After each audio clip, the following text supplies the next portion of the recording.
Law of attraction आपके हिसाब से क्या है? कि लॉ ऑफ अट्रैक्शन आपके अंदर एक गाइडिंग फोर्स है जो आपको उधर ले जाती है जिधर आपकी डिजायर्स आपको ले जाना चाहती है। एक 20 साल का लड़का अगर इसे देख रहा होगा, इस वीडियो को देख रहा होगा, तो आप उसे ये कैसे समझाएंगे कि लॉ ऑफ अट्रैक्शन काम कैसे करता है? सबसे पहले वह एक छोटा सा काम करे कि शांत बैठ जाए और अपने फ्यूचर में जिन इवेंट्स को वो चाहता है उन्हें पहले वो या तो कागज पर लिख ले या उनकी पूरी तरह से एक नॉलेज ले ले। सिंपल सी बात है कि कोई भी टेक्निक आप कर रहे हैं उसका बेसिक या उसका जो अल्टीमेट गोल है वो है आपके अंदर एक बिलीफ सिस्टम को क्रिएट करना।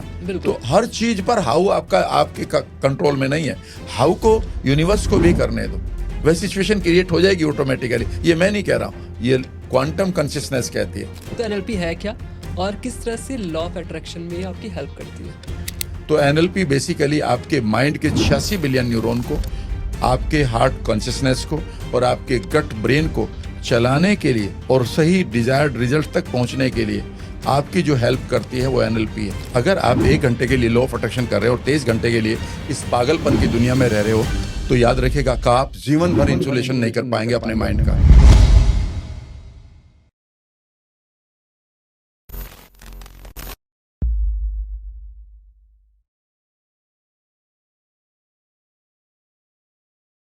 स्वागत है राम वर्मा सर आपका द डिकोड शो में। कैसे हो आप? फाइन, बहुत बढ़िया, thank you very much. Sir, आप अक्सर बातें करते हो लॉ ऑफ अट्रैक्शन की, एनएलपी की, तो एक छोटी सी स्टोरी मैं सुनाना चाहूँगा अगर आपकी इजाज़त है। जरूर जरूर। तो जब मैंने ये पॉडकास्ट की जर्नी अपनी स्टार्ट की थी, आई थिंक मुझे 4 महीने भी हुए हैं रिसेंटली, और उस टाइम पे मैं सोचता था यार मेरे पॉडकास्ट पे कौन आएगा। मतलब मैं इतना दूर रहता हूँ नोएडा में, नोएडा एक्सटेंशन में मेरा स्टूडियो है। मोस्टली दिल्ली में अगर होता तो लोग आ जाते, तो बहुत नेगेटिव थॉट्स आते थे मेरे मन में। और फिर मैंने आपकी वीडियोस देखना शुरू की। वीडियोस आपकी पहले से दिखता था, बट उस टाइम पे मैंने रिलेट करना शुरू किया कि यार ये जो चीज़ें बोल रहे हैं एनएलपी में, जो चीज़ें बोल रहे हैं कि आप पॉजिटिव चीज़ें सोचो, आप जैसा सोचोगे आपको उस तरह की चीज़ें मिलेंगी। तो मैंने कहा ठीक है, काम करते हैं, पॉजिटिव सोच के देखते हैं, और जो बोल रहा है ना इसे ही पहले मैसेज करते हैं और बुलाते हैं, देखते हैं इन पे ये चीज़ काम करती है कि नहीं। तो आप हुए ऐसे 3-4 और गेस्ट थे। जब भी मैं सोचता था कि अपने स्टूडियो में बैठा हूँ और विजुलाइज करता था कि मैं पॉडकास्ट ले रहा हूँ, तो इस चेयर पे मुझे आप दिखते थे और भी कई सारे लोग दिखते थे। तो मैंने लिस्ट बनाई 4-5 लोग की। मैंने कहा मैं इन्हें मैसेज करता हूँ। अभी मैं पॉडकास्ट का मेरे पास कोई सेटअप नहीं है, मैं इन्हें मैसेज करूँगा, इनका रिप्लाई आता है, मैं तुरंत पॉडकास्ट का सेटअप करूँगा। 10 दिन 5 दिन का जो भी टाइम मिलेगा, क्योंकि बाकी चीज़ें मेरे पास थी, कुछ चीज़ें मुझे लेनी थी। मैंने कहा मैं तभी लूँगा जब इनका रिप्लाई आएगा। और उसमें से आई थिंक विदिन 24 आवर्स मुझे रिप्लाई आना शुरू हो गया। और उसमें आपका रिप्लाई थोड़ा सा लेट आया क्योंकि आप लोग मेल पे ऑपरेट करते हो, मैं इंस्टा पे ट्राई कर रहा था, फिर मेल पे रिप्लाई आया, और फाइनली जो मैंने विजुलाइज किया था जो चीज़, वो मेरे सामने हो रही है। आप बैठे हुए हो इस सीट पे, तो सबसे पहले तो थैंक यू, इतने बिजी शेड्यूल से आप टाइम निकाल के आए, और आज हम बैठ के यहाँ पे बहुत अच्छी अच्छी बातें करने वाले हैं। आई थिंक ये पॉडकास्ट बहुत सारे लोग को बहुत कुछ सिखाने वाला है। सो पूरा पॉडकास्ट देखना, बहुत ज़्यादा इंटरेस्टिंग होने वाला है, क्योंकि ऐसे ऐसे सवाल मैं पूछूंगा जो अभी तक किसी पॉडकास्ट पे सर से किसी ने नहीं पूछे होंगे। थोड़े पर्सनल क्वेश्चन भी होंगे। तो आई थिंक आप बिल्कुल खुल के जवाब देंगे चीज़ों का पूरी तरह से। सबसे पहले तो हम अपना बेसिक चीज़ों से स्टार्ट करते हैं। लॉ ऑफ अट्रैक्शन आपके हिसाब से क्या है? देखिए, लॉ ऑफ अट्रैक्शन आपके अंदर एक गाइडिंग फोर्स है जो आपको उधर ले जाती है जिधर आपकी डिजायर्स आपको ले जाना चाहती हैं। आप चाहते हैं कि मैं अपनी लाइफ में एक्स चीज़ को या वाई चीज़ों को अपनी लाइफ में गेन करना शुरू करूं, तो आपके पास हज़ारों तरह की ऑप्शन है। यानी कि आपकी आंखों के सामने हज़ारों अपॉर्चुनिटी हैं, हज़ारों लोग आ रहे हैं, हज़ारों तरह की बातें सुन रहे हैं। फिर आप कैसे तय करेंगे कि किन चीज़ों के साथ आपको ताल्लुक़ यानी कि रिलेट करना है? अब हज़ारों चीज़ें आपके सामने आ रही हैं तो आपका माइंड तो डाइवर्टेड रहेगा ना, कंफ्यूज रहेगा ना। तो आपके अंदर एक ऐसी फोर्स है आपके ब्रेन के अंदर जिसका नाम है रेटिकुलर एक्टिवेटिंग सिस्टम। वो है आपको गाइड करेगा कि नहीं नहीं, आपको 999 लोगों को नहीं देखना है, उस आदमी को देखना है। वो जो आदमी है वही आपकी सपोर्ट करेगा आपको उस जगह तक जाने के लिए। जिस दिन आपने उस ब्रेन की स्पेशलाइज्ड सेल्स को प्रोग्राम करना सीख लिया, जिसे हम रेटिकुलर एक्टिवेटिंग सिस्टम कहते हैं, उस दिन आपकी लाइफ का सब कुछ डायरेक्शन, आपकी पोटेंशियल बदल जाती है। लोगों को लॉ ऑफ अट्रैक्शन ये लगता है कि अगर मैं ये कहने लगूं कि मैं ये चीज़ चाहता हूं, ये चीज़ चाहता हूं, लेकिन अगर आपने ब्रेन को, उस पार्ट को जिसको हम रेटिकुलर एक्टिवेटिंग सिस्टम कहते हैं, स्पेशलाइज्ड सेल्स को प्रोग्राम करना सीख लिया अपनी डिजायर्स के लिए, अपने गोल्स के लिए, अपने अचीवमेंट के लिए, अपने आउटकम के लिए, तो वो स्पेशलाइज्ड सेल्स बेसिकली आपके माइंड को इस तरह से डायरेक्शन देंगी कि जो आपके माइंड के पास 5 बड़ी सेंसेस हैं। पहली है आपकी आंखें, तो आपको सिर्फ वही चीज़ें दिखाई देनी शुरू हो जाएंगी जो आपको वहाँ तक ले जाएंगी, वही अपॉर्चुनिटी आपको दिखाई देंगी। दूसरी है आपकी आवाज़ें। आपको बहुत सारी लोगों की बातें सुनाई देंगी, लेकिन आपको लगेगा यार ये तो यूजलेस है, नहीं ये होगा। आपकी इंटरनल साउंड बदल जाएंगी। और एक चीज़ आएगी कि आपके अंदर एक फीलिंग आएगी, yes I can achieve it, या मैं उस तरफ जा रहा हूँ। जिस दिन आप इस तरह की इंफॉर्मेशन को गेन करने लगते हैं, तो आप समझिए कि आपने लॉ ऑफ अट्रैक्शन के लिए अपने माइंड को, अपने सबकॉन्शियस को या फिर अपने रेटिकुलर एक्टिवेटिंग सिस्टम को, जो एक रियल पार्ट है आपके ब्रेन का, आपने उसको प्रोग्राम कर लिया है। बिल्कुल सही बात कही आपने। आपने यहाँ पे 2 चीज़ें बहुत अच्छी मेंशन की। पहला कि जब हम सोचने लगते हैं, किसी चीज़ पे फ़ोकस करने लगते हैं, वही चीज़ें हमें दिखने लगती हैं। नॉर्मल गाड़ी का लोग एग्ज़ाम्पल देते हैं। गाड़ी में भी आप ऐसा ही देखते हो। सपोज़ मेरे को एक रेड कलर की मेरे को फ़रारी लेनी है और मैंने उसके बारे में सोचना शुरू किया, तो ऐसा नहीं है कि सड़क पे पहले फ़रारी नहीं थी। सड़क पे पहले यस, फ़रारी थी, बट मेरा फ़ोकस अब हो गया है, मुझे कोई भी फ़रारी रेड कलर की दिखेगी, तुरंत मैं रिलेट करूँगा, उसे देख लूँगा। वो दिखना ज़्यादा शुरू हो जाएगी। सुनने की बात जैसे आपने की है, तो हम अपने नाम के लिए इतना ज़्यादा वो रहते हैं कि अगर हमारा नाम कोई बोलता है, हम कुछ भी काम कर रहे हो, तुरंत हम मुड़ के देखते हैं कि हमारा नाम वो बुला रहा है। तो ये चीज़ों से तो मैं बहुत ज़्यादा रिलेट करता हूँ। ये चीज़ें बिल्कुल आपने सही बोली। बिल्कुल। समझने की कोशिश ये करिएगा कि अगर आप किसी भी चीज़ को हुँ, हुँ। अट्रैक्ट नहीं कर रहे हैं, तो आप बेकार की चीज़ों को अट्रैक्ट करना शुरू कर देंगे। ये भी समझने की कोशिश करिएगा। हमारा माइंड एक बाग की तरह है। अगर आप अपने मनपसंद पौधे वहाँ नहीं लगाएंगे, तो बेकार के झाड़-झंकाड़ और खरपतवार, यानी कि बेकार की वीड्स वहाँ पर पैदा होनी शुरू हो जाएँगी। इसलिए मैं कई बार लोगों से कहता हूँ कि आप जब पैदा होते हैं, आपके लिए लॉ ऑफ अट्रैक्शन एक नेचुरल फिनोमिना है। आपके लिए law of attraction natural phenomena है। आपके लिए टेलीपैथी, यानी कि मानसिक संवाद लोगों के साथ करना, एक नेचुरल फिनोमिना है कि आपने किसी को याद किया और उसका मोबाइल अचानक आपने देखा कि उसका तो कॉल आ रही है या उसका मैसेज आ गया है। Right, right. इसे हम टेलीपैथी कहते हैं। यह भी लॉ ऑफ अट्रैक्शन में ही आता है। ऐसी हमारे पास 5 बड़ी पावर हैं। एक है टेलीपैथी, जो हम लोगों के साथ करते हैं, कि हम किसी के बारे में सोचते हैं और अचानक हमारा रेटिकुलर एक्टिवेटिंग सिस्टम उस आदमी को इंटरनल वर्ल्ड में प्रोग्राम कर लेता है, पकड़ लेता है, और हम उसके साथ अपना एक रिलेशनशिप मानो क्रिएट कर लेते हैं और वो आदमी हमारी लाइफ में आ भी जाता है। इसी तरह से दूसरी चीज़ है, वो है टेलीकिनेसिस। जब हम चीज़ों को प्रभावित करते हैं, ओके। टेलीकिनेसिस का मतलब है कि फॉर एग्जांपल आप पैसे के साथ कैसे रिलेट कर रहे हैं, उस एनर्जी के साथ। क्योंकि इंटरनल वर्ल्ड पर अगर आप देखें, हम सभी मैटर हैं। मैटर के परे मॉलिक्यूल होता है, मॉलिक्यूल के परे एटम होता है, एटम के परे हमने ये पढ़ा है कि सब एटम्स यानी कि इलेक्ट्रॉन्स होते हैं, लेकिन ये पाया गया कि वहाँ सब इलेक्ट्रॉन नहीं है, यानी कि सब एटम नहीं है, बल्कि वहाँ एक एनर्जी है। तो जो लास्ट लेवल है हमारा, जिसके बारे में एक बुक है जिसका नाम है द फील्ड, उसने कहा है कि ये जीरो फील्ड कॉन्सेप्ट है, यानी कि एक लेवल पर जाकर हम सब एक हैं। अगर हम उस वेव के साथ पूरी तरह से उस वेव को ओवरलैप कर रहे हो, वही इंफॉर्मेशन हम दे रहे हैं जो उसमें है, वही हमारी फ्रिक्वेंसी है, तो याद रखिएगा हम उसके साथ अपना एक रिश्ता बना लेते हैं। हर एक याद रखिएगा, हर एक एनर्जी में 2 चीज़ मिलेंगी, एक होगी वेव और एक होगी इन्फॉर्मेशन। फॉर एग्जांपल, एक आदमी का जब आप ईसीजी होता है तो उसमें एक हमें वेव मिलती है और बिल्कुल। हम ये मानते हैं कि इतना ऊपर जा रहा है, ये 2 बार इसने हिला है, नीचे 2 बार हिला है, तो इसका मतलब ये आदमी ठीक है। जैसे ही आपने उसका एकदम से आप देखेंगे उसमें नॉन हार्मोनियस अगर आपकी वेव आ गई, तो हम कहेंगे ये आदमी अभी परेशानी में हो, और अगर सीधी आ गई तो इसमें कोई इन्फॉर्मेशन नहीं, हम कहेंगे द पर्सन इज डेड। बिल्कुल। राइट। इसी तरह से समझिएगा कि हर चीज़ के परे जो एक एनर्जी है, उसकी एक इन्फॉर्मेशन है, उसकी एक कह सकते हैं वेव लेंथ है, उसके अंदर एक आप कह सकते हैं कि फ्रीक्वेंसी है। अगर आप उस फ्रीक्वेंसी को मैच कर रहे हैं, तो इसका मतलब है कि आप उसके साथ कॉन्ग्रुएंट हो रहे हैं। Right, the word is congruent, एक रूपता में आ चुके हैं, एंड इमीडिएटली योर इंटेंशन और your message is send to it, आपका मैसेज वहां तक चला गया। ये हमें टेलीकिनेसिस में सिखाया जाता है। तीसरी चीज बड़ी इंपॉर्टेंट, अगर आप लॉ ऑफ अट्रैक्शन को पढ़ें, वो है प्रीकॉग्निशन। प्रीकॉग्निशन वर्ड को समझने की कोशिश करिएगा। कई बार आपके साथ ऐसा होता है कि आपको पता चल जाता है कि ऐसा कुछ होने जा रहा है, और कई बार आपको लगता है कि आपको फ्यूचर दिखाई दे रहा है। बिल्कुल, बिल्कुल। ठीक है ना, जैसे आपने देखा कि यहाँ पर कोई आदमी बैठा है और ये जल्दी होने वाला है। इसके अलावा भी बहुत सारी ऐसी इंफॉर्मेशन आपके पास आ जाती है फ्यूचर की, मानो आपको कोई गाइड कर रहा है। ये बहुत इंपॉर्टेंट फैक्टर है, इसे हम प्रीकॉग्निशन कहते हैं। चौथी चीज है आपकी लॉ ऑफ अट्रैक्शन में, वो है ESP, एक्स्ट्रा सेंसरी परसेप्शन। कई बार आपको लगता है कि आपकी फीलिंग बदल रही है, फिर आप अपने लाइफ पार्टनर से, अपने फ्रेंड से कहते हो यार मुझे आज अच्छा नहीं लग रहा, और सडनली एक कॉल आती है किसी की, यार फला आदमी का एक्सीडेंट हो गया, आप कह रहे यार मुझे पता चल गया था पहले ही, मैं तो बता नहीं रहा था, मेरी फीलिंग बदल रही थी, या कोई अच्छी इन्फॉर्मेशन आ रही है, गट फीलिंग भी कहते इसे हम हैं। गट फीलिंग भी कहते हैं, इसे हम एक्स्ट्रा सेंसरी परसेप्शन कहते हैं। और पांचवी है हमारी क्लेयरवेंस, यानी कि ये हमारे पास्ट में क्या क्या चीज़ हमने हमारे साथ हुई है, कई बार उसका मीनिंग हमें नए तरीके से मिलता है। और यार उस दिन मुझे इंटरव्यू में इसलिए फेल हुआ हूँ कि आज मैं इतना बड़ा आदमी बन गया हूँ, उस दिन इंटरव्यू में पास हो जाता तो शायद बैंक क्लर्क ही बनता।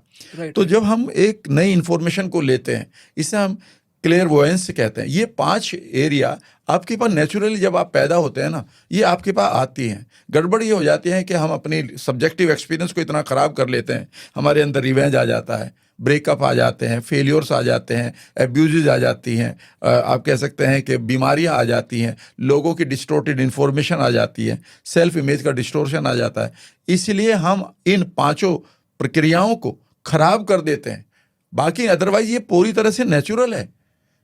ओके आगे यानी कि लॉ ऑफ अट्रैक्शन आपके लिए नेचुरल है, बशर्ते कि आप उसके कुछ एक रूल्स, जो मैं NLP 2.0 में सिखाता हूं लोगों को, कि इन रूल्स को आप अप्लाई करके देख लो। और इसमें ये नहीं कि ये सालों तक करो, इन्हें अभी करके देखो, and suddenly you will feel कि आपका एक रिलेशनशिप बन चुका है आपके आउटकम के साथ जो आप चाहते हैं। बस आपको उन रूल्स को फॉलो करना होगा, और वो रूल्स साइंटिफिक होने चाहिए। ये नहीं कि कोई भी मुझे और आपको कह के चला जाए नहीं ऐसे कर लो हो जाएगा, नहीं, पहले मुझे समझाना पड़ेगा। मेरे कॉन्शियस माइंड को अगर आप जब तक अलाइन नहीं करेंगे, जब तक सेटिस्फाई नहीं करेंगे, वो कैसे जाने देगा इन्फॉर्मेशन सबकॉन्शियस तक। और आज हमारे पास इतनी जानकारी है, हम साइंस पढ़ चुके हैं, हमारे लॉजिक माइंड डेवलप हो चुके हैं, तो अगर कोई भी आदमी कहेगा नहीं ऐसे करने से ये होगा, तो मैं नहीं मानूंगा। इसलिए आपको कुछ एक रूल्स को समझना होगा। बिल्कुल। तो यहाँ पे आपने बात की NLP 2.0 की, डेफिनेटली हम उस पे आएंगे, उसके बारे में बात करेंगे। बट उससे पहले अभी मैं थोड़ा सा और लॉ ऑफ अट्रैक्शन को समझना चाहता हूँ। तो ये तो बहुत साइंटिफिक लेवल पे आपने बताया, इसको बहुत बेसिक समझते हैं। एक 20 साल का लड़का अगर इसे देख रहा होगा, इस वीडियो को देख रहा होगा, तो आप उसे ये कैसे समझाएंगे कि लॉ ऑफ अट्रैक्शन काम कैसे करता है, और उसे अपनी लाइफ में इसे कैसे अप्लाई करना है फॉर अ गुड करियर। अगर उसे एक अच्छे कॉलेज में एडमिशन चाहिए, या मे बी अच्छे कॉलेज में एडमिशन मिल चुका है, तो वो चाहता है कहीं अच्छी जगह पे जॉब करना, तो उस केस में वो 20-22 साल का लड़का किस तरह से लॉ ऑफ अट्रैक्शन का यूज़ कर सकता है और अपनी लाइफ को चेंज कर सकता है? सिंपल सी बात है, अगर मैं उसको पूरी एक वर्कशॉप दूं और मैं 5-6 स्टेप्स में बताऊं, तो एक एक स्टेप को मैं जीरो से शुरू करूंगा। पहला काम वो ये करें कि कभी भी उस चीज़ पर फोकस ना करें जो तुम्हें नहीं चाहिए, बल्कि उस पर फोकस करें जो तुम्हें चाहिए। लेकिन सॉरी, यहाँ पे मैं आपको एक इंटरप्ट करना चाहूँगा। ये बहुत ही मुश्किल चीज़ है, ये कहना बहुत आसान है कि उस चीज़ पे फोकस मत करो जो नहीं चाहिए। अब मैं सिंपल सा एग्जांपल देता हूँ, अपना ही देता हूँ। सपोज़ मैं पॉडकास्ट शूट कर रहा हूँ, अब मेरे को बार बार थॉट आ रहे हैं ऐसे कि यार ये पॉडकास्ट ना नहीं चलेगा। अब उसको मैं सप्रेस कैसे करूँ, उसको मैं हटाऊँ कैसे, मैं कैसे अपने आप को खुद को ये बिलीव कराऊँ कि नहीं नहीं चलेगा, सब कुछ सही है, बहुत अच्छा जा रहा है, बहुत अच्छा होगा, तुम ग्रो करोगे, बहुत अच्छा पॉडकास्ट चलेगा। तो उसके लिए भी साथ में आपको टेक्निक बतानी पड़ेगी। जी बिल्कुल, मैं उसी को बता रहा हूँ, क्योंकि याद रखिएगा हमारी कंडीशनिंग अश्वनी ऐसे होगी कि हम हमेशा what we do not want उस पर हमारा फोकस रहता है। मुझे बीमारी होगी तो मैं हमेशा ये कहूँगा मुझे इस बीमारी से पीछे छुड़ाओ। बिल्कुल। अगर मेरे पास कंगाली है तो मैं कहूँगा मैं इस कंगाली में नहीं रहना चाहता।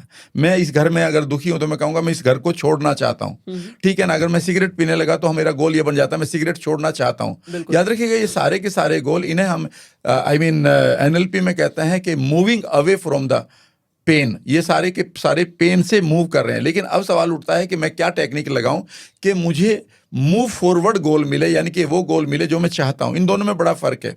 फॉर एग्जांपल आप समझने की कोशिश करिएगा, अगर मैं किसी प्लेटफॉर्म पर खड़ा हूं और मैं वहां पर टिकट लेना चाहता हूं किसी ट्रेन का, और मैं वो टिकट देने वाले आदमी से कहता हूं सर मुझे इस सिटी में नहीं रहना है, मुझे टिकट दीजिएगा, क्या वह टिकट देगा? नहीं, क्योंकि उसे यही नहीं पता कि तुम कहाँ जाना चाहते हो। तो पहला ये आपका ये मांगना कि मैं इस सिटी में नहीं रहना चाहता है, अब मुझे एक टिकट दीजिएगा, आप बेसिकली यूनिवर्स को या देने वाले को कंफ्यूज कर रहे हो। यह कंफ्यूजन ही बेसिकली सबसे पहली हर्डल है आपके पास उन चीज़ों का ना आना जो आपके लिए तैयार बैठी हैं, पर आपको यही नहीं मालूम कि मुझे चाहिए क्या। फिर आप दोबारा ये कहते हैं कि साहब ओके, मैं आपको इस बार प्रिसाइजली बता रहा हूँ, मुझे एक ऐसी सिटी में जाना है जहाँ पर रोड्स हैं, जहाँ पर पानी है, पेड़ है, गाड़ियाँ हैं, जहाँ पर पुल है, ठीक है ना, बिल्डिंग है। अब वो क्या आपको सही तरीके का, सही किसी सिटी का दे देगा? नहीं, अभी भी नहीं देगा, क्योंकि अब आपने इतना जनरलाइज्ड कर दिया है कि वह पूरी तरह से कंफ्यूज हो चुका है। इसका मतलब यह है कि अगर आपको उससे टिकट चाहिए और आपको सही ट्रेन पकड़नी है, तो आपको एक प्रिसाइजली बताना होगा कि मुझे रांची जाना है, मुझे जयपुर जाना है, मुझे देहरादून जाना है। जैसे ही आप प्रिसाइज बताएंगे, वो एकदम से कहेगा ये इतना पैसा आपको लगेगा और ये ट्रेन इस टाइम आएगी। अब आपको जो ट्रेन बहुत सारी आपके सामने से गुजर रही हैं, वो आपको तंग नहीं करेंगी, बल्कि आप अपनी ट्रेन का इंतजार करेंगे। तो सबसे पहला काम यह है कि अगर एक 20 साल का लड़का इसे देख रहा है, सबसे पहले वह एक छोटा सा काम करे कि शांत बैठ जाए और अपने फ्यूचर में जिन इवेंट्स को वो चाहता है उन्हें पहले वो या तो कागज पर लिख ले या उनकी पूरी तरह से एक नॉलेज ले ले बेसिकली जो उसका गोल है उसे डिफाइंड करना। एग्जैक्टली कि मुझे इस कॉलेज में चाहिए, ये एडमिशन चाहिए, अगर मुझे ये एडमिशन मिलेगा तो मेरे ये बेनिफिट्स होंगे, और यहाँ पर सिर्फ इंटेंशन रखने से काम नहीं चलेगा। जब हम किसी गोल को बनाते हैं अश्वनी, यहाँ पर दो चीज़ें हैं जो दुनिया आपको बताती है और एक मैं इसे थोड़ा सा अलग बताता हूँ। एक वो कहती है कि आप इंटेंशन रखिए, यानी कि गोल बना लीजिएगा। गोल बनाने से काम नहीं होगा, ये तो रोजाना हमारी फैंटेसी में आता रहता है। बिल्कुल। कई बार हम कहते हैं कि इस हीरो के साथ मैं नाच रहा हूँ, घूम रहा हूँ, एक मैं बीच के ऊपर मेरा बड़ा बंगला है, अगले मिनट में आप फिर वहीं के वहीं आ जाते हैं। तो ये तो फैंटेसी होगी। याद रखिएगा, जब आप किसी भी गोल को बनाएं तो यहाँ पर न्यूरोप्लास्टिसिटी के कॉन्सेप्ट को भी समझना होगा। वो ये है कि आप जब भी किसी भी गोल को बनाएं तो वहाँ पर सिर्फ और सिर्फ फैंटेसी नहीं होगी, इंटेंशन नहीं होगी, इंटेंशन के साथ इंटेंसिटी भी होगी कि अगर मैं वहाँ पर उस कॉलेज में पढ़ रहा हूँ, ये मेरा कॉलेज है, अगर इसमें इंटेंसिटी डालनी है तो उस कॉलेज में जब आप जा रहे हैं तो आपकी शूज़ किस कलर के हैं, आपकी ड्रेस किस कलर की है, आपके चेहरे पर क्या ग्लो है, जब आप एंटर कर रहे हैं तो आपकी फीलिंग्स इवन क्या है, आपको स्मेल क्या चाहिए वहाँ पर, ऐसा क्या आप सुन रहे होंगे उस टाइम जो आपके इंटरनल वर्ल्ड में या एक्सटर्नल वर्ल्ड में आपको सुनाई दे। फॉर एग्जाम्पल, उस समय जब आप एंटर करें तो आप अपनी मदर की आवाज़ सुन सकते हैं, यू आर माई हीरो बेटा, you have cracked the best college. उस समय जब आप ऐसा देखेंगे, जब आप एंटर करेंगे वहाँ पर किस तरह से आप किस माहौल को एंजॉय करना चाहेंगे, जब आप इतना डीपली जाएंगे तो आप यहाँ पर एक कॉन्सेप्ट को क्लियर करते हैं, that is called going beyond space and time. जब आप इस तरह से इस इंटेंशन के साथ गहराई में जाते हैं तो आप थोड़ी देर के लिए शरीर को भूल जाते हैं, यानी कि अब आपको पता नहीं कि आपका हाथ कहाँ रखा है, because you are involve with the images, और ये इमेजेस आपके अंदर एक इमोशन क्रिएट कर रही है, that is flowing from your brain to your heart through vagus nerve. अब आपका ब्रेन आपके हार्ट के साथ कॉन्ग्रुएंट हो रहा है, बिल्कुल एक रूपता में आ रहा है। जब आप इन दोनों की एक रूपता को बना देंगे तो you are going beyond time and space, यानी कि अब आपको पता नहीं है कि आप कहाँ बैठे हैं, आपकी बॉडी कहाँ है, आपका हाथ कहाँ है, और आपको ये भी नहीं पता कि कितना समय बीत गया है, यानी कि you have distorted your time. आपको अब टाइम का भी कोई ज्ञान नहीं है। जब आप इतनी गहराई तक उसको लेते हैं तो पहली बार आपका जो रेटिकुलर एक्टिवेटिंग सिस्टम है यह इस इंफॉर्मेशन को लेता है। इसे हम न्यूरोप्लास्टिसिटी में फायरिंग एंड वायरिंग कहते हैं। बिल्कुल कि अब इंटेंशन से तो फायरिंग हो गई कि टक से एक विचार आया कि कल हमें एक बड़ा प्लेन खरीदना, तो आ गई फायरिंग, तो लेकिन वो तो खत्म भी हो गई, क्योंकि अगले ही मोमेंट पर कोई कह देगा ये पॉसिबल नहीं, या मुझे ही लगेगा ये पॉसिबल नहीं है, तो फायरिंग टूट गई। लेकिन जब आप इलेक्ट्रिसिटी में पढ़ते हैं तो जब बार बार फायरिंग होती है और वो फायरिंग एक बार यहाँ पर फ्यूज हो जाती है तो हम इसको वायरिंग कहते हैं। राइट। तो याद रखिएगा, जब आप लॉ ऑफ अट्रैक्शन की बात करें तो इस वायरिंग की बात करें, फायरिंग के परे जाने की बात करें। लेकिन अश्वनी, यहाँ पर भी एक चीज़ बताता हूँ मैं, ये वायरिंग भी यूजलेस हो जाएगी अगर आप एक चीज़ को नहीं जानते। आप एक मैकेनिकल या फिर आप कहें कि साइंटिफिक बैकग्राउंड से हैं। Right. अगर हम किसी कॉपर वायर में इलेक्ट्रिसिटी को फ्लो करते हैं और उसके ऊपर रबर नहीं है तो वो जैसे ही टच कहीं करेगा तो वो सारी की सारी इलेक्ट्रिसिटी डिस्चार्ज हो जाएगी। बिल्कुल यही बिल्कुल आपके माइंड के अंदर भी है कि आपने एक वायरिंग बना भी ली कि यस, मैं उस कॉलेज में पढ़ रहा हूँ, वहाँ पर मुझे ये टीचर पढ़ा रहे हैं, वहाँ पर मुझे डिग्री मिल भी रही है। लेकिन याद रखिएगा, यह वायरिंग अभी डिस्चार्जेबल है।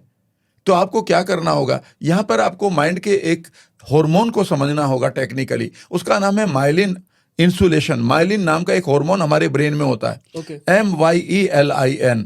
कभी भी आप एक बुक को पढ़ेंगे कैसे एक आम आदमी ओलंपिक जीत कर आ जाता है, इसके ऊपर एक बिग बुक छपी है, उसका नाम है द टैलेंट कोड। अच्छा, ठीक है। Very popular book.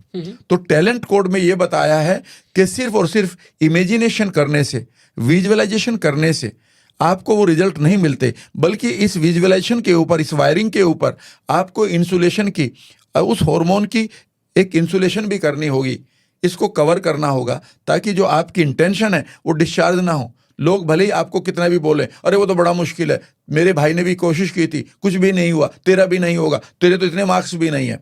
क्योंकि रोजाना आपके इस बिलीफ को लोग तोड़ेंगे और कई बार आपका इंटरनल साउंड इसको तोड़ देगी। तो इसका मतलब है आपकी ये इंटेंशन, आपकी ये वायरिंग इंसुलेटेड होनी चाहिए। इसका नाम है माइलिन इंसुलेशन। जब माइलिन इंसुलेशन का मतलब है कि जब आप अपने अंदर एक गहरी सर्टेनिटी को क्रिएट कर लेते हैं, ये होगा मेरे लिए। फॉर एग्जाम्पल, मैं आपसे ये एक बात कहता हूं कि आपके पास, देखिए मैं सर्टेनिटी यही निकाल के बता सकता हूं, कल भी आपके लिए सूरज निकलेगा, यस और नो? बिल्कुल। तभी तो मकान खरीदा ना, हाँ, तभी तो पॉडकास्ट कर रहे हैं ना। बिल्कुल। कल भी आपके लिए हवा चलेगी, यस और नो? यस। कल भी पानी आपके लिए मीठा रहेगा, यस और नो? यस। कल भी पृथ्वी आपके वजन को संभालेगी। तो सोचिएगा कि इतनी अनसर्टेनिटी को आप पहले से जान रहे थे, पर इसका मतलब ये नहीं कि आप उसको हर पल जी रहे हैं। बिल्कुल। इंटरनल वर्ल्ड आपका जी रहा है। तो जब आपके इंटरनल वर्ल्ड में एक सर्टेनिटी आ जाए कि ये तो मेरे लिए हो रहा है, दुनिया अब कुछ भी कहे, समझ लीजिएगा अब आपका रेटिकुलर एक्टिवेटिंग सिस्टम, जो स्पेशलाइज्ड सेल है आपके ब्रेन स्टेम पर, वो ट्रेंड हो चुकी हैं और वो अब आपको गाइड करेंगे, आपकी आंखों को, आपके कानों को और आपकी फीलिंग को, इन पांचों सेंसेस से, जिनको हम टेलीपैथी कहते हैं। सडनली आपका थॉट यूनिवर्स के इवन दूसरे पार्ट पर चला जाएगा। ये मैं नहीं कह रहा हूं, कभी भी आप लॉ ऑफ सक्सेस का पहला चैप्टर पढ़िएगा, मास्टर माइंड इफेक्ट, उसमें तो 1950 में बता दिया था नेपोलियन हिल ने, पहले ही चैप्टर में। बिल्कुल बिल्कुल। मैंने पढ़ा हुआ है कि जैसे ही आप एक गहराई तक अपने इस थॉट को क्रिएट कर देते हैं, now this thought is not yours, यह थॉट अब आपका नहीं है। मेरे मेंटोर कहा करते हैं, अब ये थॉट यूनिवर्स का हो चुका है, यानी कि ये किसी तक जा चुका है और कोई ना कोई आपकी लाइफ में आएगा जो इस गोल को पूरा करने के लिए आपको गाइड करेगा। सबसे बड़ी बात यह रहेगी कि रेटिकुलर एक्टिवेटिंग सिस्टम इस तरह से काम करेगा कि अब आप इधर उधर जो आपका समय खराब हो रहा था वो नहीं करोगे, बल्कि उस कॉलेज में पहुंचने के लिए जो आपके एफर्ट चाहिए थे, वो एफर्ट अब आप कड़ी मेहनत से नहीं करोगे, बल्कि फ्लो में करोगे। यानी कि आपको ऐसा लगेगा, यार ये तो मैं मेहनत भी नहीं कर रहा हूं, लोग कह रहे हैं मेहनत बहुत कर रहे हो। ऑटोमेटिकली आप 4 बजे उठना शुरू कर देंगे। ऑटोमेटिकली आप किसी को मना कर देंगे, यार मैं नहीं जा रहा हूँ कैफे में बिना मतलब टाइम बर्बाद करने, यार मैं नहीं पीऊंगा आज तुम्हारे साथ, आई मीन शाम का ड्रिंक, मैं तो अपनी पढ़ाई करूंगा। वो कहाँ से हो रहा है? पता है, उस समय आपका रेटिकुलर एक्टिवेटिंग सिस्टम आपको मेहनत नहीं करवा रहा, आपको एक जोन दे रहा है।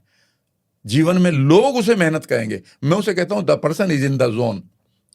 सो if you want to enjoy the law of attraction and the flow, तो आपको सिर्फ अपने सबकॉन्शियस पर काम करना चाहिए। राइट। यहाँ पे ये पहली चीज है। बिल्कुल बिल्कुल। यहाँ 2 चीज़ें आपने बहुत इंपॉर्टेंट बोली। पहला था विजुलाइज करना, कि आपको उस चीज़ को जीना पड़ेगा। आप जो चीज़ चाह रहे हो कि मेरा गोल ये है, मुझे इस गोल को अचीव करना है अपनी लाइफ में, तो उसको बस ये मत सोचो कि ये होगा, ऐसा होगा। उस चीज़ को जीना शुरू करो, उसको विजुलाइज जब करो तो एक तरह से आप एक मेडिटेशन कर रहे हो। उस मेडिटेशन की स्टेट में, जैसे आप मेडिटेशन में जब बैठते हो तो आप सब कुछ भूल जाते हो और कभी कभी आप ऐसे जोन में चले जाते हो कि आपको लगता है कि अभी जस्ट 5 मिनट हुआ है और 1 घंटा निकल गया होता है। Right, exactly. तो सेम उसी जोन में आपको जाना है, मेडिटेशन वाले जोन में ही जाना है अपने दिमाग को। लेकिन यहाँ पे ब्लैंक करने की जगह अपने जो फ्यूचर है उसको प्रेजेंट फील करके मेडिटेशन करना है। इसमें भी एक बहुत बढ़िया चीज है जिसे सभी कर सकते हैं। ये टेक्निक मैं अपने पार्टिसिपेंट को कराता हूँ। शायद कोई हमारा आई मीन दर्शक इस पर्टिकुलर चीज को इस समय मैनिफेस्ट कर रहा है जो मैं बताने जा रहा हूँ। इसको भी बहुत बढ़िया बात यह है कि हमारी लाइफ में अगले मोमेंट पर सभी चीज़ें पॉसिबल हैं, जिसको हम आगे भी डिस्कस कर सकते हैं या अभी भी। अगले मोमेंट पर बहुत सारी चीज़ें पॉसिबल हैं मेरे और आपके लिए, ठीक है ना। अगले मोमेंट पर हम एक बढ़िया किताब भी पढ़ सकते हैं, अगले मोमेंट पर मैं किसी के साथ लड़ाई भी कर सकता हूँ। तो अब आप इमेजिन करिए कि इस कॉस्मिक फील्ड में आपके सामने एक कॉस्मिक फील्ड है, एक बबल की तरह, और उसमें आपके लिए सभी संभावनाएं हैं। वो संभावना भी है जिसे आप चाहते हैं, राइट, वो संभावना भी है जिसे आप नहीं चाहते हैं। यहां पर आपके पास एक चीज आती है, that is called observer effect. Now imagine करिए कि आपके लिए अगले मोमेंट पर, अगले सालों में, अगले महीनों में, अगले डिकेड में हजारों संभावनाएं हैं, हजारों पॉसिबिलिटी हैं। बट अब आप ऑब्जर्व करिए कि आपको क्या चाहिए, और अब आप इमेजिन करिए कि वो जो कॉस्मिक फील्ड है that is blessed by the universe, और वो आपको एक एंट्री दे रहा है कि ऑब्जर्व व्हाटएवर यू वांट। और जैसे आप एंटर कर रहे हो, उस चीज को ऑब्जर्व पूरी तरह से करो कि उस फील्ड में वह चीज पॉसिबल हो चुकी है। कैसे हुई है इस पर नहीं जाएंगे, अभी नहीं जाना है। अभी नहीं जाना। बिल्कुल। इस पर आपका सबकॉन्शियस माइंड आपकी बॉडी को गाइड करेगा। यह एक ब्रह्मा है, यह एक क्रिएटर है, यह डूअर है। अभी आप डूअर पर मत जाइए। पहले आप ये बताइए, अभी पहले आप किसी मकान को बनाने के लिए राजमिस्त्री मजदूर नहीं लाते हो, सबसे पहले आर्किटेक्ट को देते हो कि भैया ये टुकड़ा है मेरे पास जमीन का, and take your time, and he takes sometimes 3 month 4 month 5 month blueprint बनाने के लिए। ब्लूप्रिंट बनाने के लिए। Is that right? Right right. पहली बार वो बिल्डिंग वहां नहीं बन रही है, पहली बार वो किसी के माइंड में कोलैप्स हो रही है। इसे हम कोलैप्सिंग द वेव कहते हैं फिजिक्स में या क्वांटम कॉन्शियसनेस में। तो इसका मतलब यह है कि उस कॉस्मिक फील्ड में जाकर इमेजिन करो कि आपके लिए वहां पर सारी पॉसिबिलिटीज हैं। यूनिवर्स आपको पूरी तरह से एक सिटिंग दे रहा है कि बताओ क्या चाहिए, और मानो वो चीज जो तुम पाना चाहते हो वो पूरी हो चुकी है। ये मेरा अपना एक अनुभव है। जिस दुनिया को मैं जी रहा हूं मेरे पार्टिसिपेंट जानते हैं। यह मैंने 1980-81 में जब मैं बीमार था तब मैंने एक चीज को देखा था कि मैं कहीं नौकरी नहीं कर रहा हूं बैठने वाली, बल्कि मेरे पास एक बैग है, मेरे पास एक मार्कर है, मैं किसी सिटी में जा रहा हूं, मैं लोगों को पढ़ा रहा हूं। क्या पढ़ा रहा हूं? कुछ नहीं, वो मेरे लिए तालियां बजा रहे हैं, मुझे पैसे दे रहे हैं, और मैं अपनी फ्रीडम के साथ अपनी लाइफ जी रहा हूं, जहां पर मेरे पास कोई भी लायबिलिटी नहीं है, और मैं एक सिर्फ स्वच्छंद पंछी की तरह एक जगह से दूसरी जगह जाता हूं और मेरी डिमांड बढ़ रही है। आप यकीन नहीं करेंगे, I am living the same life. मेरे पास बैग होता है, और कई बार मैं जहां ट्रेवल करता हूं तो मैं ओला करने के बाद एयरपोर्ट के लिए तब बुक करता हूं कि मुझे जाना कहाँ है, चलो जहां भी चलते हैं। यानी कि इतनी पॉसिबिलिटी भी मैं अपने इतनी फ्रीडम के साथ में जी रहा हूं। और ये मैंने कब देखा था? जब मैं कभी कोचिंग किया करता था, और वो भी कोचिंग किस चीज़ की? क्लरिकल जॉब्स के लिए। और मैंने कहा था कि ये नहीं चाहिए मुझे, तो ये लाइफ चाहिए। And somewhere deep down in my mind मुझे कुछ ऐसा मिलता रहा। मैं एक गांव का रहने वाला था, मुझे अंग्रेजी नहीं आती थी। मैंने चंपक एक दिन पढ़ी, एक डॉक्टर ने मुझे चंपक पढ़ते हुए देख लिया। उसने कहा तुम ये क्यों पढ़ रहे हो, तुम्हारी 20-21 साल की उम्र है, 22 साल की उम्र है। मैं एक मेडिकल रिप्रेजेंटेटिव की तरह काम करने लगा था, जहाँ पर कोई मतलब मेरे लिए बहुत संभावना नहीं बची थी। और मैंने कहा सर मैं अंग्रेजी सीखना चाहता हूँ। उसने कहा फिर आओ मेरे केबिन में। And he started giving me the good novels. Sidney Sheldon के नॉवेल्स मैंने तब पढ़ने शुरू कर दिए थे, और वो कहते थे कि मुझे इसकी थीम बताओ और मैं अगला नॉवल दूंगा। The name of that doctor is doctor Dinesh Dutt from Muzaffarnagar, Hanuman Chowk, FRCS। ये मुझे किसने सिखाया। And from there I became a very good reader. मैं इतना अच्छा रीडर हो गया कि आज मैं 700-800 किताबें मेरे पास रखी हुई हैं। And I have read many books 20 times, 30 times, 15 times.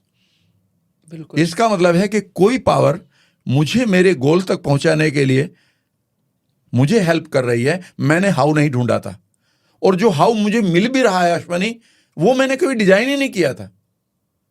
ये बात आपने बहुत सही की, मैं इससे रिलेट भी कर पा रहा हूँ। अभी तक शायद उसका आंसर मेरे पास नहीं था, बट आई थिंक अभी आपसे बात करने के बाद वो क्लैरिटी आई है। जब मैंने यूट्यूब की जर्नी स्टार्ट की थी, लोग कहते हैं नीश आपका डिफाइंड होना चाहिए, ऐसा करना चाहिए, वैसा करना चाहिए, बहुत क्लैरिटी होनी चाहिए माइंड में। मेरे माइंड में कुछ क्लैरिटी नहीं थी। इतना मुझे पता था मैं बोलने में ठीक हूँ, मुझे वीडियो एडिटिंग आती है, मैं हर चीज़ अकेले कर सकता हूँ, इतनी कैपेबिलिटी है। कुछ चीज़ें नहीं आती थी, मैंने सीख ली थी। और उस टाइम मैंने सोचा था मैं एक बड़ा यूट्यूबर बनूंगा। काफ़ी साल हो गए, काफ़ी टाइम हो गया। और उस टाइम पे मेरे मन में शायद उस टाइम क्वेश्चन नहीं आया क्या करोगे, कैसे नहीं करोगे, नहीं मतलब नेगेटिव थॉट्स पता नहीं क्यों नहीं आए। नॉर्मली आते हैं मेरे भी दिमाग में। मैंने अपना चैनल स्टार्ट कर दिया। उसके बाद से मैंने बहुत सारी चीज़ें ट्राई की। मैंने कभी खुद से पूछा नहीं कि हाँ क्या करना है, अब इसके बाद क्या होगा, अरे नहीं चलेगा या चलेगा, कुछ भी नहीं। अपने आप चीज़ें आती गई, थॉट आते गए, मैं उसको इम्प्लीमेंट करते गया। और एक टाइम ऐसा आया जब मैंने फ़िटनेस पे वीडियोस बनाना शुरू कर दी। मैं फ़िटनेस मेरी जर्नी का पार्ट है, मेरे लाइफ का एक बहुत इंपॉर्टेंट हिस्सा है फ़िटनेस। तो फ़िटनेस पे मैंने वीडियोस बनाना शुरू की, बहुत अच्छे उस पे व्यूज़ आने लगे, सारा कुछ अच्छा आने लगा। कंपनीज़ आ गई स्पॉन्सरशिप के लिए। तो एक जो मेरा थॉट था, जो मैंने सोचा था कि मुझे बड़ा यूट्यूबर बनना है, धीरे-धीरे वो चीज़ें यूनिवर्स या जो भी सबकॉन्शियस कहो, जो भी था वो मुझे आइडियाज़ और डायरेक्शन देना शुरू कर दिया कि आप ये करो, इसके बाद आप ये करो। जब ये कंप्लीट हुआ तो अचानक से मेरे मन में पॉडकास्ट की बातें आने लगी, पॉडकास्ट करते हैं। फिर वहाँ पे नेगेटिव थॉट्स आने लगे कि कौन आएगा, कौन नहीं। तो फिर मैंने वही किया कि नहीं, नहीं, ये सब नहीं सोचना है, शुरू करना है अपने को। फिर मैंने शुरू किया तो अपने आप दिन भर मेरे दिमाग में वही चल रहा है, पॉडकास्ट करना है, किस गेस्ट को बुला सकते हैं। चीज़ें इधर-उधर से कर रही हैं, क्लिक कर रही हैं, फ़ोकस ऐसा बना हुआ है कि मैनेज हो जा रहे हैं। गेस्ट भी आ रहे हैं, टॉपिक भी अपने आप चीज़ें निकलती हैं। टीम मैंने नहीं सोची थी कभी मैं यूट्यूब के लिए टीम बनाऊँगा। मैं अकेले करने वाला आदमी हूँ। मैंने बहुत ज़्यादा टीम वर्क कभी किया नहीं है। बट मैं वैसा इंसान बन गया कि अब टीम में मैं काम कर रहा हूँ। 4-5 लोग की हमारी टीम है, मस्त अपना काम कर रहे हैं और सारी चीज़ें बहुत स्मूथ चल रही हैं। तो ये चीज़ मैं रिलेट कर पा रहा हूँ अब कि आप दिमाग को ये मत सोचने दो कि ये होगा, कैसे होगा? क्योंकि दिमाग बड़ा आलसी है। एक मेरे सर हैं, म्यूज़िक के जो सर हैं, उन्होंने कहा था, "यार दिमाग की ना कभी सुनना मत। दिमाग इतना आलसी, जब तुम कोई अच्छी चीज़ करने जाओगे, वो हमेशा तुम्हें टोकेगा कि अरे क्या कर रहा है? क्या होगा? 10 लोग इसको कर रहे हैं, तुम्हारे करने से क्या हो जाएगा? पॉडकास्ट क्यों स्टार्ट कर रहा है? 50 चैनल पड़े हैं, 100 चैनल पड़े हैं, उनका चलेगा ना, तेरा चैनल कोई क्यों देखेगा? तो तेरे में वो बात ही नहीं है।" तो वो नहीं सुनना है। क्योंकि दिमाग का काम है आपकी बॉडी को आराम करवाना। किस तरह से आपकी बॉडी को काम ना करना पड़े, तो दिमाग ऐसे प्रोग्राम हुआ है। तो आपको दिमाग की नहीं सुननी है, ये सोचना है कि ये तो बस बकवास कर रहा है, इसको हटाओ। मुझे ये करने का मन है, ये मैं करना चाहता हूँ लाइफ़ में, तो वो आप करना शुरू करो और आपको उसके रिज़ल्ट्स दिखना शुरू हो जाएँगे। तो ये चीज़ बहुत सही लगी आपकी। आप जैसे बात करें लॉ ऑफ अट्रैक्शन की, तो बहुत सारी मैंने वीडियोज़ देखी और मेरे जो व्यूअर्स हैं, वो भी लॉ ऑफ अट्रैक्शन में काफ़ी ज़्यादा इंटरेस्टेड रहते हैं, तो वो भी इस पे काफ़ी ज़्यादा रिसर्च करते हैं।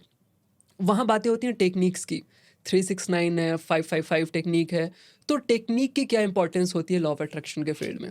सिंपल सी बात है कि कोई भी टेक्निक आप कर रहे हैं, उसका बेसिक या उसका जो अल्टीमेट गोल है वो है आपके अंदर एक बिलीफ सिस्टम को क्रिएट करना। हुँ, हुँ। याद रखिएगा, वो टेक्निक तब तक काम नहीं करेगी जब तक कि वो टेक्निक आपको बिलीफ नहीं देंगी। एक टेक्निक एक आदमी के लिए काम कर रही है, दूसरे के लिए नहीं कर रही है। वो उस सिर्फ उसका एक ही काम है कि कितनी जल्दी वो इम्प्रिंट क्रिएट कर दे आपके ब्रेन के अंदर, यानी कि जिसको हम स्ट्रक्चरल न्यूरोप्लास्टिसिटी कहते हैं या फिर हम न्यूरल पाथवे कहते हैं। वह न्यूरल पाथवे ही तय करेगा कि आप किधर जाएंगे। फॉर एग्जाम्पल, न्यूरल पाथवे ही आपके अंदर की एक पावर को देता है। आपके जो माइटोकॉन्ड्रिया, जो इंटरनल पावर है आपके डीएनए में पड़ी हुई या आपकी सेल में पड़ी हुई, जो बिल्कुल। माइटोकॉन्ड्रिया एटीपी पड़ी है, वह आपके पास तो अनलिमिटेड पावर है, लेकिन एक काम के लिए आपकी पावर वो यूज ही नहीं हो रही है, लेकिन एक काम के लिए पूरी तरह से यूज हो जाती है। तो इसका मतलब यह है कि जिस काम के लिए पूरी तरह से यूज हो रही है वह ब्रेन के द्वारा डायरेक्टेड है। मैं असलियत में एक कहानी सुनाया करता हूँ जो रियल है। कैलिफोर्निया में एक आदमी अपने ट्रैक्टर को चला रहा था। अचानक वो 1340 किलोग्राम के ट्रैक्टर के नीचे आ गया। Can you believe what happened? 13 साल और 16 साल की दो बेटियां उसकी, हाइना और हेली। जब उन्होंने देखा कि उनका फादर उसके नीचे है, इमीडिएटली वो दौड़ी और उन्होंने ट्रैक्टर उठा दिया अपने हाथों से और वो आदमी निकल गया। क्या ये पॉसिबल है दूसरी टाइम पर? नहीं। 13 साल और 16 साल की बच्चों के पास इतनी पावर नहीं है। लेकिन याद रखिएगा, उस समय एक वर्ड था उनके पास, that is called congruence. Congruence का मतलब है कि जो मन की 86 बिलियन न्यूरॉन ने और आपकी 60 ट्रिलियन सेल्स ने अगर एक रूपता किसी भी चीज़ पर ले आए तो वो उसको पूरा कर देंगे। इसे हम प्लेसिबो इफेक्ट भी कहते हैं। इसको बहुत ज़्यादा गहराई तक आपको नहीं भी सोचेंगे तब भी ये काम करेगा। बिल्कुल। मैनी टाइम्स आपने देखा है कि आपको किसी ने बिलीव दिया कि तुम इस काम को कर लोगे और आप कर लेते हैं, और जब आप ये मान लेते हैं कि ये नहीं होगा आपसे, समझ लीजिएगा कि आपको कितना भी कोई मोटिवेशनल स्पीकर स्पीच देता रहे, कुछ नहीं होता है। ये प्रूव हो चुका है कि जब लोगों को ये यकीन दिलाया गया कि वो 4th स्टेज के कैंसर को ठीक कर सकते हैं, तो पानी का इंजेक्शन लगाया गया और ठीक हो गया। ऐसा डॉक्टर मिस्टर राइट की कहानी पूरे के पूरे मेडिकल साइंस में पढ़ाई जाती है। 1950 में उन्हें कहा गया कि क्रेब्यूजोन का असली इंजेक्शन है, और जबकि उसको पानी का इंजेक्शन लगाया गया। फ्राइडे की शाम तक उसके पास आप कह सकते हैं कि लंप थे, संतरे जितने बड़े, ऑरेंज जितने बड़े आपके उसकी गर्दन में, बगल में और उसकी जांघों में, और मंडे की सुबह वो ठीक हो जाते हैं। उसकी उम्र सिर्फ 6 या 7 दिन बची थी अकॉर्डिंग टू द डॉक्टर्स। अगर आप इन चीज़ों को पढ़ें तो आप पाएंगे कि ये आपके माइंड का डिसीजन हो रहा है। जो भी आपकी लाइफ में हो रहा है वो किन चीज़ों के साथ आपको जोड़ेगा, किन चीज़ों के साथ आपको नहीं जोड़ेगा। पहले इसका मतलब यह है कि आप अपने माइंड को डायरेक्शन तो दे सकते हैं ना, आपके लिए क्या इंपॉर्टेंट है। लॉ ऑफ अट्रैक्शन के लिए टेक्निक अगर आप लेना चाहते हैं तो सबसे पहले उस चीज़ के साथ आप आइडेंटिफाई करें जिस काम को आप करना चाहते हैं, जिस चीज़ को पाना चाहते हैं। लॉ ऑफ अट्रैक्शन का एक रूल है, you will reach where you belong to. आप वहाँ जरूर पहुँचेंगे जहाँ से आप बिलोंग करते हैं। अगर आपने बिलोंगिंग, जहाँ पर आप बिलोंग करते हैं वहाँ पर आप जाकर इस समय एंग्जाइटी को महसूस कर रहे हैं, तो याद रखिएगा आप जाकर भी नहीं पहुँचेंगे। और कई बार बिल्कुल आप पीक पर जाकर ऐसी गलती करते हैं, लोग के नीचे आ जाते हैं और वो कहते हैं यार मेरी किस्मत खराब है। किस्मत खराब नहीं, आपको ये सिसिफस कॉम्प्लेक्स है, ये लॉ ऑफ अट्रैक्शन को मार रहा है। आप बार बार ऐसा कुछ करेंगे कि पीक पर जाने वाले थे आप, सफलता की, करियर की, अपने ऑर्गेनाइजेशन में, अभी अपने अपने आप व्यवसाय में, और ऐसा कुछ करते हैं कि फिर जीरो हो जाते हैं, फिर जीरो से शुरू करते हैं। इसका सिंपली मीनिंग यह है कि आप उस जगह को बिलोंग नहीं करते। अभी जैसे ही आप अपने माइंड में उस जगह को बिलोंग करने लगते हैं, वह जगह अब आपको मिलती नहीं है, वो आपको अपनी तरफ खींचती है। मेरे मेंटर कहा करते थे, याद रखिएगा आप लक्ष्य को कभी पूरा नहीं कर सकते, क्योंकि आप तो थक जाएंगे। लक्ष्य ही आपको अपनी तरफ खींच लेता है और वो आपको पूरा करने के लिए एक आपको जोन में डाल देता है। यानी कि आपके लक्ष्य यहाँ पर, आपका जो लॉ ऑफ अट्रैक्शन है, जो इस चीज को आप मैनिफेस्ट करना चाहते हैं, उसकी पिक्चर यहाँ इतनी स्ट्रांग होनी चाहिए कि वह आपको इतनी एनर्जी दे दे कि आपके अंदर कोई डाउट ही ना रहे। यानी कि आपके अंदर नॉन कॉन्ग्रुएंस स्टेट ही ना बने, आप कंप्लीटली कॉन्ग्रुएंट हो। यानी कि आपका माइंड की 86 बिलियन न्यूरॉन्स, इसके अंदर के सारे न्यूरो ट्रांसमीटर, आपकी की सारी ग्लैंड से निकलने वाले सारे हार्मोन के सारे रिसेप्टर आपकी सेल पर, और सेल के अंदर की सारी एनर्जी एक जगह पर जहां लग जाएगी, इसे आप फ्लो कहते हैं, इसे हार्ड वर्क नहीं कहते। दुनिया को ये बाहरी विजिबल होगा कि ये हार्ड वर्क कर रहा है। बिल्कुल। आपको लग रहा है कि सचिन तेंदुलकर जब सुबह और 4 बजे उठकर दौड़ भी लगा रहा है और 6-6 घंटे तक शॉट मार रहा है, बड़ी मेहनत कर रहा है। नहीं, जिस दिन उसे ये काम नहीं करना होता था उस दिन थकान होती थी। जिस दिन उसे ये काम करने को मिला उस दिन थकान नहीं है, वो जॉय में है, उसे आनंद में है। समझने की कोशिश करिएगा। So law of attraction is the result of programming of your reticular activating system, यानी कि आपका सबकॉन्शियस का specialised brain, and its message to the body. और इस मैसेज में भी गड़बड़ है। मैं आपको एक चीज बताऊं, मैं 3 वर्ड पढ़ाया करता हूं। एक है आपके पास बॉडी, जहां पर 7 ट्रिलियन सेल्स हैं। एक बार आपका माइंड, 86 बिलियन न्यूरॉन्स, ये किसी भी चीज को रिसीव कर सकता है या परसीव कर सकता है। इस समय आप परसीव कर सकते हैं कि आपको एक जेट खरीदना है। इस समय आप परसीव कर सकते हैं कि आपको एवरेस्ट पे चढ़ना है। इस समय आप परसीव कर सकते हैं कि आपको 1000 करोड़ कमाकर उसमें से 90% लोगों को दे देना है भलाई के लिए। कर सकते हैं ना? बिल्कुल। और आप ये भी जानते हैं कि इस बॉडी में आपसे कमजोर बॉडी के लोगों ने इस काम को कर भी लिया है। यस और नो? यस। पता है, यह आपका ब्रह्मा है, यह क्रिएटर है, यानी कि जिसने एक आइडिया को क्रिएट कर दिया। और ये डुअर है जो बॉडी है, लेकिन इसके बीच में हमेशा एक चीज और भी है। लोग कई बार कहते हैं कि एक्शन बनाओ और गोल बनाओ एक्शन करो, गोल बनाओ एक्शन करो, गोल। ये बिल्कुल गलत है सर। अगर इतना इजी होता तो सिर्फ 1% से कम ही लोग अपने राइट एक्शन को क्यों लेते? बाकी लोग क्यों नहीं ले रहे? सबका एक ड्रीम है कि पैसे वाले बने, सबका एक ड्रीम है कि पतले रहें। फिर 3/4 जनरेशन हमारी क्यों मोटी हो गई है?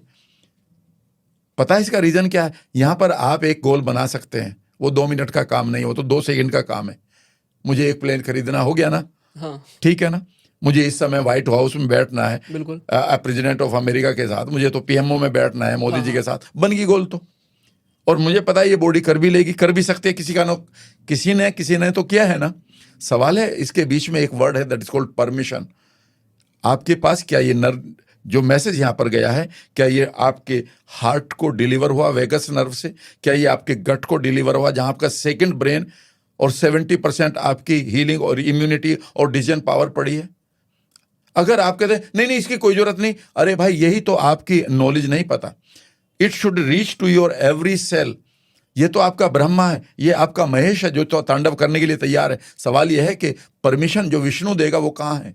बिल्कुल। तो कई बार आपके पास बहुत अच्छा ब्रेन है, आपके पास बहुत अच्छी बॉडी है, पर ब्रेन में जो पिक्चर्स हैं they are not giving any emotion to your heart, क्योंकि हार्ट में आपकी इमोशन भरी पड़ी है रिवेंज की।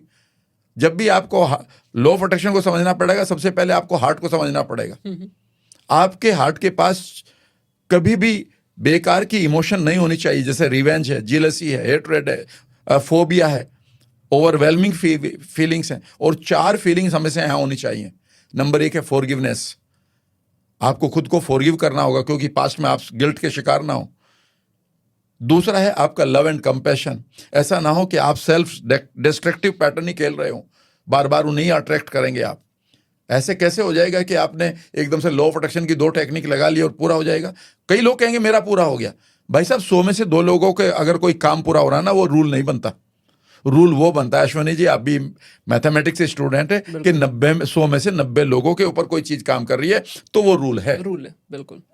100 में से एक आदमी ने कहा कि मैंने तो ये किया था और मेरी एक बड़ी बाइक आ गई, तो मैं कहूंगा सर 99 का क्या हुआ? You can't say it is a rule, it is a particular rule है।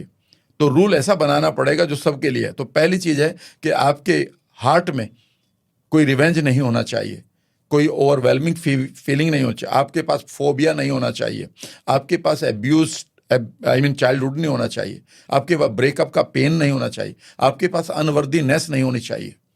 फिर आपके पास क्या होना चाहिए?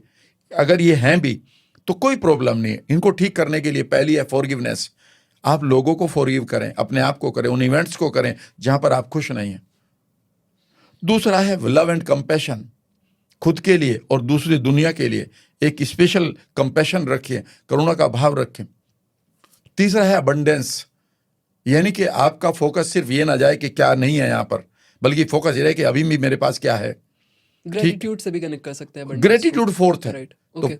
चौथी जो आपकी फीलिंग है वो ग्रेटिट्यूड है। और ग्रेटिट्यूड का मीनिंग ये सिर्फ ये नहीं है कि जो चीज मुझे मिली है मैं उसके लिए सिर्फ ग्रेटिट्यूड रखूं, ये बिल्कुल गलत है मेरे अकॉर्डिंग, जो मैंने पढ़ा अब तक। Sharing, no, okay. समझ लीजिएगा, हे भगवान मुझे आपने एक कप पानी दिया, मैं इसका धन्यवाद अदा करता हूं। याद रखिएगा, ये धन्यवाद है, ये आपका थैंकफुलनेस है, ये ग्रेटिट्यूड नहीं है। ग्रेटिट्यूड ये है कि इस समय मान लेते हैं एक बच्चा है और वो अपने फादर से कहता है कि पापा मुझे ये बुक चाहिए, और पापा कहता है कि ठीक बेटा, मैं अगले हफ्ते मार्केट जाऊंगा, शहर में जाऊंगा, मैं तेरी ये किताब ले आऊंगा। अब ये बच्चा एक हफ्ते के लिए अनसर्टेनिटी में नहीं जी रहा, सर्टेनिटी में जी रहा कि किताब तो आएगी, यस और नो। बिल्कुल। उस समय वो जो फीलिंग है उसके अंदर की, दैट रिप्रेजेंट्स द ग्रेटिट्यूड। जब आपने किसी चीज को मान लिया कि ये मुझे कॉलेज मिलेगा, ये मुझे हॉस्टल मिलेगा, ये मुझे कार लाइफ मिलेगी, ये मुझे मोमेंट मिलेंगे मेरी लाइफ के, ये मुझे मेरा फ्यूचर मिलेगा, और आप एक सर्टेनिटी को जीते हैं कि some powers are there, they are helping me, that वो चीजें मेरे लिए आनी शुरू हो गई है, वो गोल्डन रिवर्स बहनी शुरू हो गई मेरे लिए। बिल्कुल। वो एंजल्स मेरे लिए वो इवेंट क्रिएट कर रही हैं। जब आप एक सर्टेनिटी में जीते हैं, जिसको आप प्लेसिबो कहते हैं हीलिंग पावर में, कि अब तो मैं ठीक हो जाऊंगा, जब आप इस सर्टेनिटी में जीते हैं और एक मोमेंट को एंजॉय करते हैं within yourself, this is the message to the universe कि आप पूरी तरह से उसको बताते हैं कि मेरे लिए आप कर ही रहे हैं। याद रखिएगा, दिस इज कॉल्ड ग्रेटिट्यूड, कि जब आप एक सर्टेनिटी में जीते हैं कि आप मेरे लिए कर ही रहे हो, थैंक यू वेरी मच। ये नहीं कि जो किया है वो तो एक बाजारू हो गया, वो तो एक बार्टर हो गया। आपने मुझे 100 रुपए दिए, मैंने आपको थैंक यू बोल दिया, ये तो बार्टर है। मुझे ये मालूम है कि मुझे जब भी जरूरत पड़ेगी मेरा छोटा भाई ये बैठा, ठीक है ना, और मैं अब कुछ भी करूं ये संभाल लेगा, ठीक है ना, और भले ही मैं थैंक यू भी ना बोलूं, बस ये सर्टेनिटी मुझे आपके लिए बन चुकी है। तो जो मेरा रिश्ता आपके साथ है वो ग्रेटिट्यूड से भरा हुआ है, ये मैंने पढ़ा है। तो मैं हमेशा जिस चीज के गोल बनाता हूं उसमें एक सर्टेनिटी को क्रिएट करता हूं, उसको मैं जीता हूं, हाउ का ध्यान नहीं रखता। मैं यहां पर कैसे पहुंचा हूं इसको मैंने नहीं किया कि कौन सी ओला लाएगी, कौन सी गाड़ी लाएगी, कौन ड्राइवर आएगा, कौन सी मेरी कार आएगी, कौन सी सड़क से आऊंगा, ये सारा यूनिवर्स कर देगा आपके लिए। बस मैंने आपका इन्विटेशन, उसके साथ मैंने देख लिया कि मैं यहां बैठा हूं, वो काम हो गया ना। बाकी तो हर चीज पर हाउ आपके कंट्रोल में नहीं है, हाउ को यूनिवर्स को भी करने दो, वह सिचुएशन क्रिएट हो जाएगी ऑटोमेटिकली। ये मैं नहीं कह रहा हूं, ये क्वांटम कॉन्शियसनेस कहती है that you just collapse that energy. आप उस एनर्जी को कोलैप्स कर दो by visualising as if it is happening, मानो ये घट रही है। Rest of the things the quantum science does, बाकी काम क्वांटम साइंस आपके लिए कर देगी। ओके, सो यहाँ पे जो हमारी कन्वर्सेशन हुई है उससे 2-3 टेक अवेज मुझे समझ में आ रहे हैं। पहला तो आपने ये बोला कि don't chase your dream, attract your dream. ठीक है, आपको चीज़ भागना नहीं है, उस चीज़ को अट्रैक्ट करना है। दूसरी चीज़ आपने ये बोली कि जो भी टेक्निक्स हम यूज़ करते हैं, 369 हो गया, 555 हो गया, जो भी आप लिखते हो, अफर्मेशन बोलते हो तो यहाँ पे आप अपने बिलीफ को स्ट्रॉन्ग करने का एक मेथड है जो परफॉर्म कर रहे हो, एक रिचुअल है। आप क्या कर रहे हो, जब आप करना शुरू करोगे लॉ ऑफ अट्रैक्शन की प्रैक्टिस, तो उस टाइम पे आपको नेगेटिव थॉट्स आएंगे। सपोज आपका जो गोल था, आपने सोचना शुरू किया, विजुअलाइजेशन आपने शुरू की, बट वो क्या होगा कि बार बार आपको नेगेटिव चीज़ें आएंगी। तो आपने अपने रिचुअल बांध दिया कि मैं सुबह 3 बार, दोपहर में 6 बार, रात में 9 बार लिखूंगा, ताकि जो न्यूरोप्लास्टिसिटी जिसे कहते हैं कि आपका दिमाग wiring and firing. Wiring and firing हो रही है, वो रेडी हो रहा है एक तरह से कि एग्जैक्टली। ठीक है, इस टाइम पे ये बंदा 2 मिनट के लिए सुबह में, 2 मिनट के लिए शाम में और 2 मिनट के लिए रात में बैठ के ये चीज़ें विजुलाइज कर रहा है कि उसके साथ ये चीज़ें हो रही हैं प्रेजेंट में। तभी कहते हैं जो आप अफर्मेशन बोल रहे हो वो प्रेजेंट की बोलो, यस। आपको फ्यूचर की नहीं बोलनी है। एक अथॉरिटी आई, आपने अपना रिवायरिंग किया, वायरिंग अपने ब्रेन को फिर से रिवायर कर किया, और आपका बिलीफ सिस्टम जो था वो धीरे धीरे स्ट्रांग होना शुरू हो गया। अब आपकी जो न्यूरोप्लास्टिसिटी वाली जो चीज़ थी, जो आपके न्यूरॉन्स रीप्रोग्राम हो रहे हैं, रीवायर हो रहे हैं, उनके बीच में जो कनेक्शन बन रहा है वो और स्ट्रांग हो रहा है, और जैसा जैसा आप विजुलाइज कर रहे हो वैसे वैसे आपका बिलीफ और स्ट्रांग बनता जा रहा है। तो ये टेक्निक्स बहुत ऐसा नहीं है कि आपको हमेशा फॉलो करनी पड़ेंगी। आपका टाइम एक ऐसा आएगा जब आपका बिलीफ इतना स्ट्रांग हो जाएगा, आई थिंक आपका हो गया होगा, आप 93 से आई थिंक इस फील्ड में हो, तो आपका बिलीफ इतना स्ट्रांग है कि आपको शायद अब टेक्निक्स की ज़रूरत नहीं है। आप खुद अपने दिमाग को इंस्ट्रक्शंस देते हो, बताते हो कि ये चीज़ ऐसे होनी है, इस तरह से होगी, होने वाली है, हो रही है, और आप उसमें जीने लगते हो उस मोमेंट में, और वो चीज़ें फिर होने भी लगती हैं, घटने लगती हैं वो घटनाएं। तो यहाँ पे एक मेरा क्वेश्चन था, और अक्सर मैं खुद से भी एक क्वेश्चन पूछता हूँ कि जब हम कहते हैं कि आप कुछ भी चाहो तो ये यूनिवर्स या कायनात तुम्हें मिलाने में मदद करती हैं, अगर दिल से कुछ भी चाह रहे हो तो। और ये भी कहते हैं कि आप अपने सबकॉन्शियस माइंड को ये इंस्ट्रक्शन दो कि ऐसा करे वैसा करे, उसको अपने ट्रस्ट में लाओ कि जो आप सोच रहे हो वो चीज़ हो जाएगी, सबकॉन्शियस को रीप्रोग्राम करो। एनएलपी में भी सेम वही चीज़ करते हैं। तो क्या ये जो सबकॉन्शियस माइंड है और यूनिवर्स दोनों क्या एक चीज़ है? एग्जैक्टली। आप ये समझिए कि अगर रिप्रेजेंट कर रहा है यूनिवर्स किसी चीज को, तो वो थ्रू आपके सबकॉन्शियस कर रहा है। ओके। आप ये समझिए कि जैसे आप किसी चीज को बहुत गहराई के साथ, शिद्दत के साथ कह सकते हैं ना, राइट। विजुअलाइज कर रहे हैं। पहली तो बात यह है कि शिद्दत का मतलब समझ लीजिएगा यहाँ पर। इसका सिंपली मीनिंग ये है कि मान लेते हैं मैंने एक पर्टिकुलर गोल को पूरा करने के लिए अपनी विजुअलाइज करना शुरू किया कि मुझे, फॉर एग्जांपल मैं एक ट्रेनर हूँ, कि मुझे ये अपना ट्रेनिंग शेड्यूल या ट्रेनिंग अचीवमेंट करने, मैं अपने, या मेरी ये लाइफ की वैल्यू है कि मैं कंट्रीब्यूट कर रहा हूँ इतने लोगों की लाइफ में, बिल्कुल। या इस तरह से कंट्रीब्यूट कर रहा हूँ। तो सबसे पहला काम यह है कि इसे बार बार करते हुए आप अपनी न्यूरोप्लास्टिसिटी को डेवलप करें और माइलिन इंसुलेशन को करें, यानी कि बार बार जब आप विजुअलाइज करते हैं तो वो इतना स्ट्रांग हो जाता है न्यूरॉन्स के अंदर कि वो it becomes your belief. It is non challenging now. लेकिन यहाँ पर इसे नॉन चैलेंजिंग करने से पहले एक बहुत बड़ी प्रॉब्लम आती है जिसे हम कई बार नहीं लेते हैं। वो ये है कि हम उस सिचुएशन पर जहाँ पर जिस चीज़ को हम एंजॉय करना चाहते हैं, कई बार उसको बिलोंग नहीं करते हैं। यानी कि मान लेते हैं, मैं कई बार लोगों से कहता हूँ कि तुम पैसा कमाना चाहते हो, वो कहता है हाँ, और मैं कहता हूँ कि यार एक बड़ा पैसा देखो और बड़ी सिचुएशन देखो, तो क्या आप फील कर रहे हैं वहाँ पर? वो कहता नहीं, ज़्यादा भी नहीं होना चाहिए पैसा। मैंने कहा अगर वो ज़्यादा हो रहा है तो क्या हो रहा है? कहता है यार ऐसा लग रहा है कि मैं बहुत सारी रेस्पॉन्सिबिलिटी लेनी पड़ेगी, या I do not belong to that place. तो इसका मतलब सिंपली यह है कि आपने वहाँ बिलोंगिंग ही नहीं क्रिएट करी है।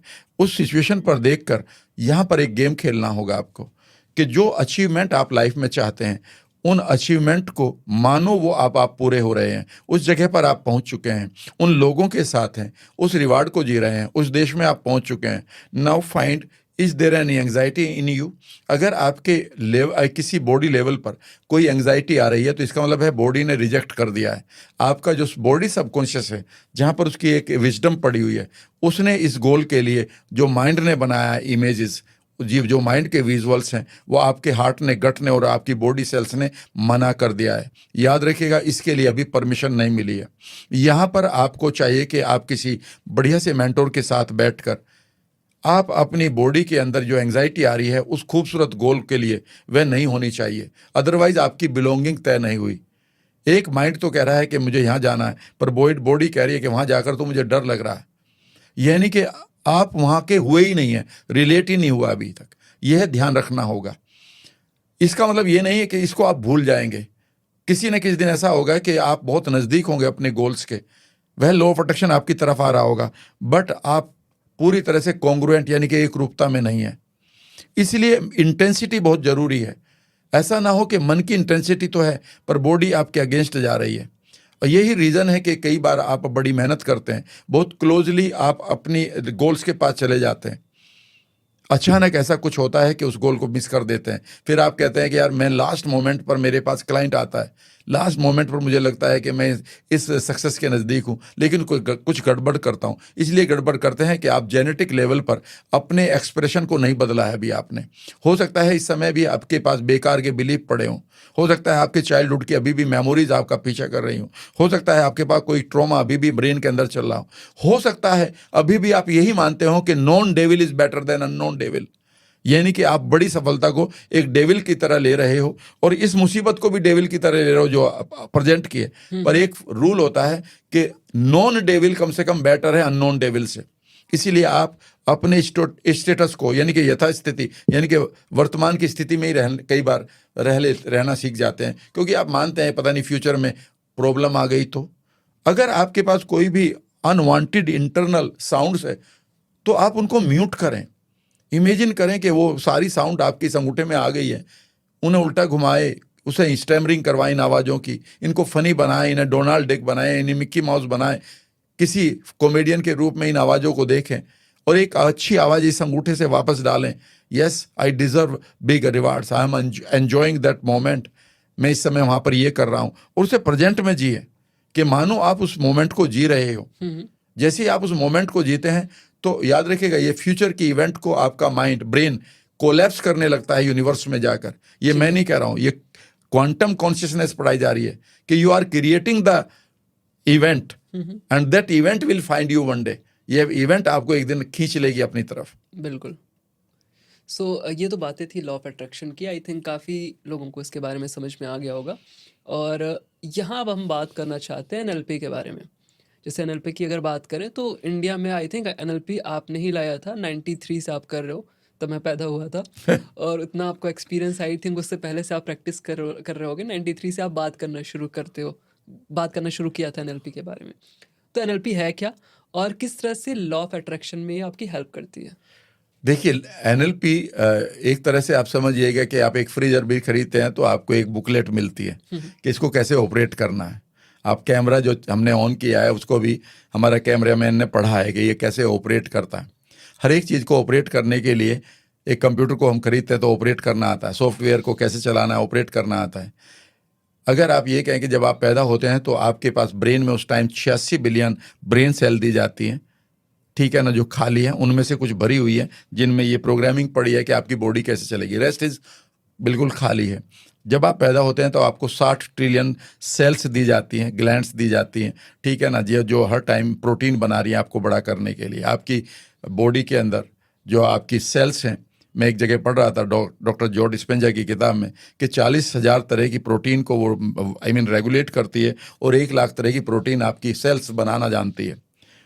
ठीक है ना, आप कैसे बड़े होंगे, कैसे आपके बाल होंगे, कैसी आपकी आंखें होंगी, ठीक है ना, ये प्रोग्रामिंग हमें मिलती है। लेकिन उसके साथ हमें बहुत सारा स्पेस खाली मिलता है हमारे ब्रेन में, और उन ब्रेन में हमारी बहुत सारी इवेंट द मोमेंट हम पैदा हो जाते हैं वो इवेंट भरनी शुरू हो जाते हैं। उनमें से कुछ इवेंट अच्छी होती हैं, कुछ हमारे लिए अच्छी नहीं होती, और ये इवेंट हमारे अंदर गुस्सा पैदा करते हैं, रिवेंज पैदा करते हैं, अनवर्दीनेस पैदा करते हैं, डर पैदा करते हैं, ट्रिगर्स पैदा करते हैं, और उससे फिर हमारा जो इंटरनल सिस्टम है आगे बढ़ने का, ग्रो करने का, हेल्दी रहने का, वो इफेक्टेड होने लगता है। यानी कि आपके डी ड्राइव में कोई वायरस आ गया तो वो सी ड्राइव को भी खराब कर देता है। बिल्कुल एग्जैक्टली द सेम वे। अब आपको ऐसा चाहिए कि एक ऐसा सॉफ्टवेयर चाहिए जो आपके ब्रेन को कैसे चला जाए, आपकी सेल को कैसे चला जाए, आपके गट को कैसे करे, आपके हार्ट को कैसे करे।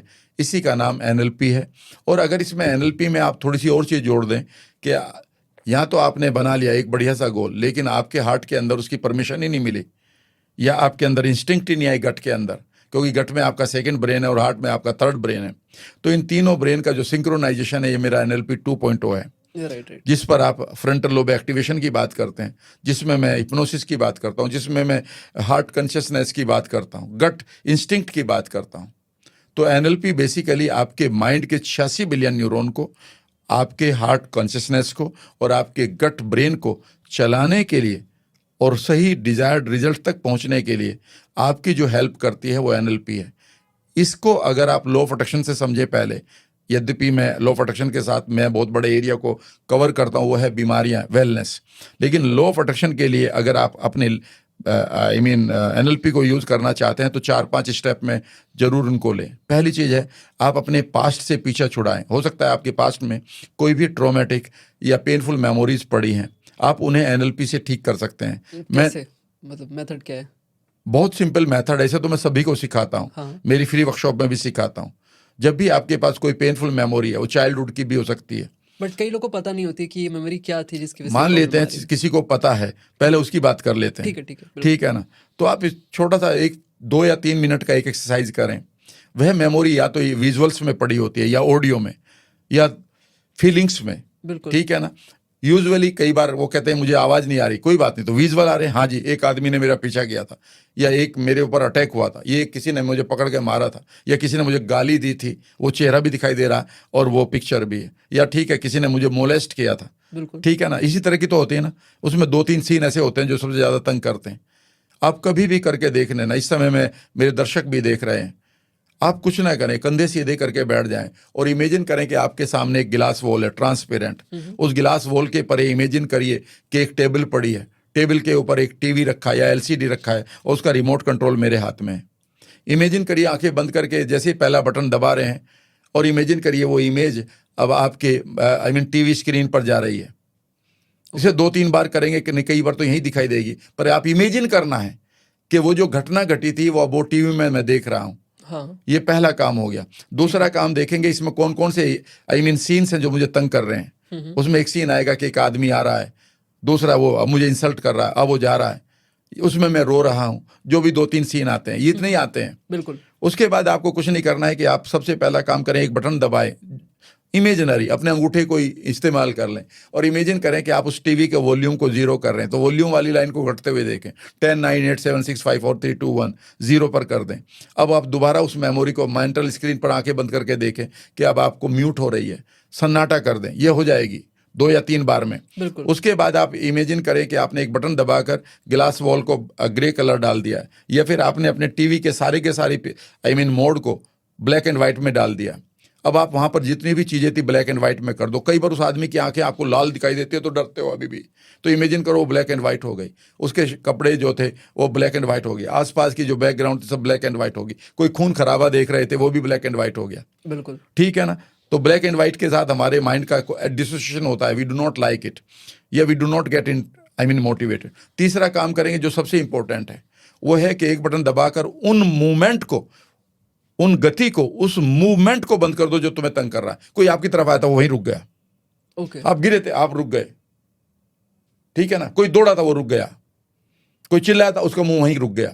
और ऐसे अभी इमेजिन करो कि वो सारे सीन आपने कहीं अपने आई मीन टीवी स्क्रीन पर, स्प्लिट टीवी पर रख दिए हैं। और अब आप इमेजिन करें कि आप जा रहे हैं यहाँ से उठ के, आपके हाथ में एक रबर है, इरेजर है, और आप उनको मिटा रहे हैं। मिटाइए, डू इट ट्वाइस, एंड आप देखिएगा कि इमीडिएटली आपकी पेनफुल मेमोरीज से आपकी जान बच गई। आप उसे याद करने के बाद देखिएगा, आप पाएंगे कि पहले अगर उसकी 10 उसकी इंटेंसिटी थी, अब 4 या 5 या 6 रह गई। अगर 5 से ज़्यादा है तो एक बार वो रिपीट कर लें, और अगर वो 5 या उससे कम रहेगी तो अब ये आपको तंग नहीं करेगी। मेमोरी आपके पास है, पर उसका जो इम्पैक्ट था, न्यूरोलॉजिकल जो उसका आई मीन ड्रामा था आपके अंदर, वो ख़त्म हो गया। आपकी वेगस नर्व इस समय उस इन्फॉर्मेशन को आपकी नर्व्स आई मीन आपकी सेल को और आपकी ग्लैंड्स को नहीं दे रही है। You are free from it. और आप पाएंगे कि अगर उस मेमोरी से आपकी बेचैनी बढ़ती थी, उस मेमोरी से अगर आपको गुस्सा आता था, उस मेमोरी से आपके अंदर बेकार के हार्मोन रिलीज हो रहे थे, अब नहीं हो रहे हैं। और इस तरह से आप 5 7 10 मेमोरी को हटाकर देखिएगा, and suddenly you will find के मेमो आपके लिए एनएलपी क्या कर सकती है।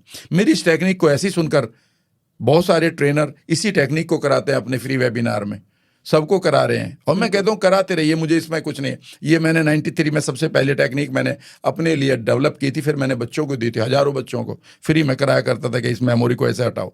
Then it became the national, आप कह सकते हैं कि ये मेमोरी 1994 से मैं यही टेक्निक लोगों को सिखा रहा हूँ। किसी किताब में नहीं मिलेगी ये, लेकिन सारे ट्रेनर आप देखेंगे कि यहीं से शुरू करते हैं। बिल्कुल। ठीक है, तो आप इसको ऐसे कर सकते हैं। आप करके तो देखिएगा, इमीडिएटली आप पीछा छूट जाएगा। कई बार तो मैं इसके थोड़ा सा यहीं से ले कहता हूँ, एनएलपी आप क्या करेगी। अगर आप कभी बीमार पड़े हैं, आपको कोई माइग्रेन हुआ, अगर आपको कोई एसिडिटी हो रही है, अगर आपको थायराइड हुआ, अगर आपको सोराइसिस हुई है, उस समय में जाइए और उस समय में जाकर आप कुछ ना करें, सिर्फ अपने आप को याद करिए 5 साल पहले सोराइसिस हुई, हाँ जी, क्या हुआ था वहाँ, सर अभी याद नहीं आ, मानो याद आ रहा है जाओ उस समय, सर हाँ मुझे किसी ने गलत बोला था, सर ये हुआ था, मैं लॉस हो गया था, मेरा ब्रेकअप हुआ था।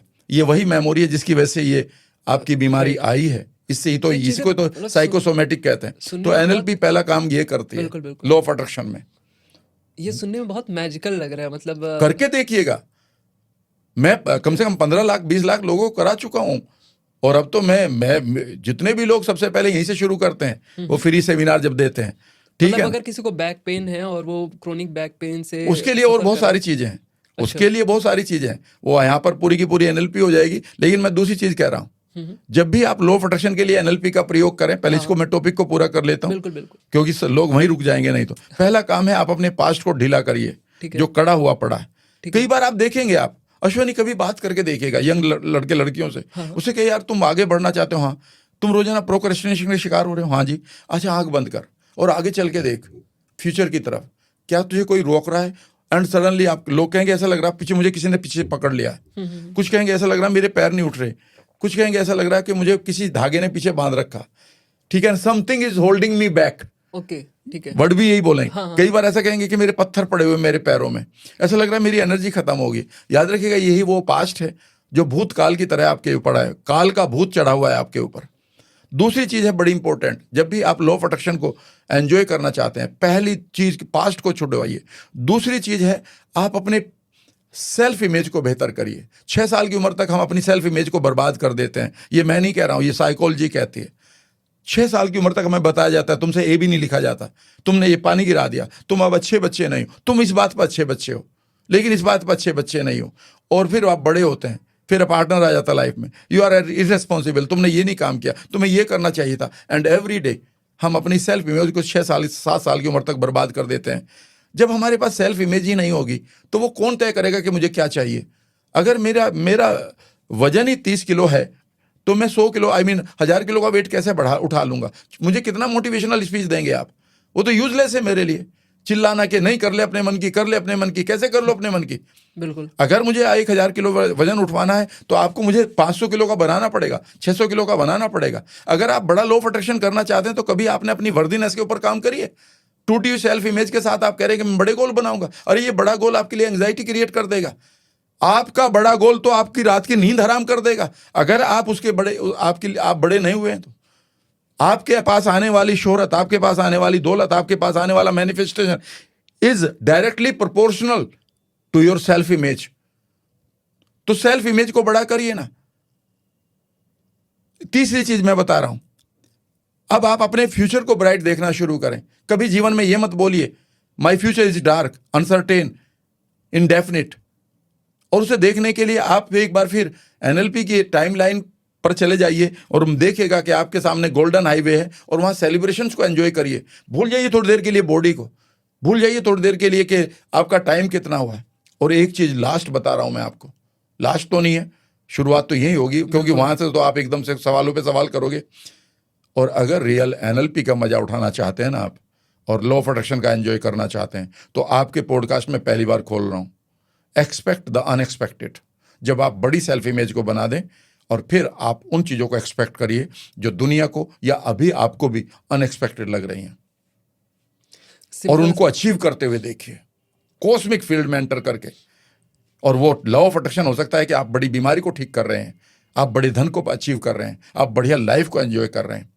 एक बार दिल से उस विजुअलाइजेशन को करना शुरू करें, पास्ट के पेन्स को हटाकर सेल्फ इमेज को बड़ा करके अपने मेंटल स्क्रीन पर अपने आप को महामानव देखते हुए, and expect the unexpected. And suddenly आपकी लाइफ में एक ही चीज घटनी शुरू हो जाएगी, कल से, हो सकता है आज शाम से भी, and that is called the synchronicity. Synchronicity का मतलब होता है यूनिवर्सल मैसेज आने शुरू हो जाएंगे आपको।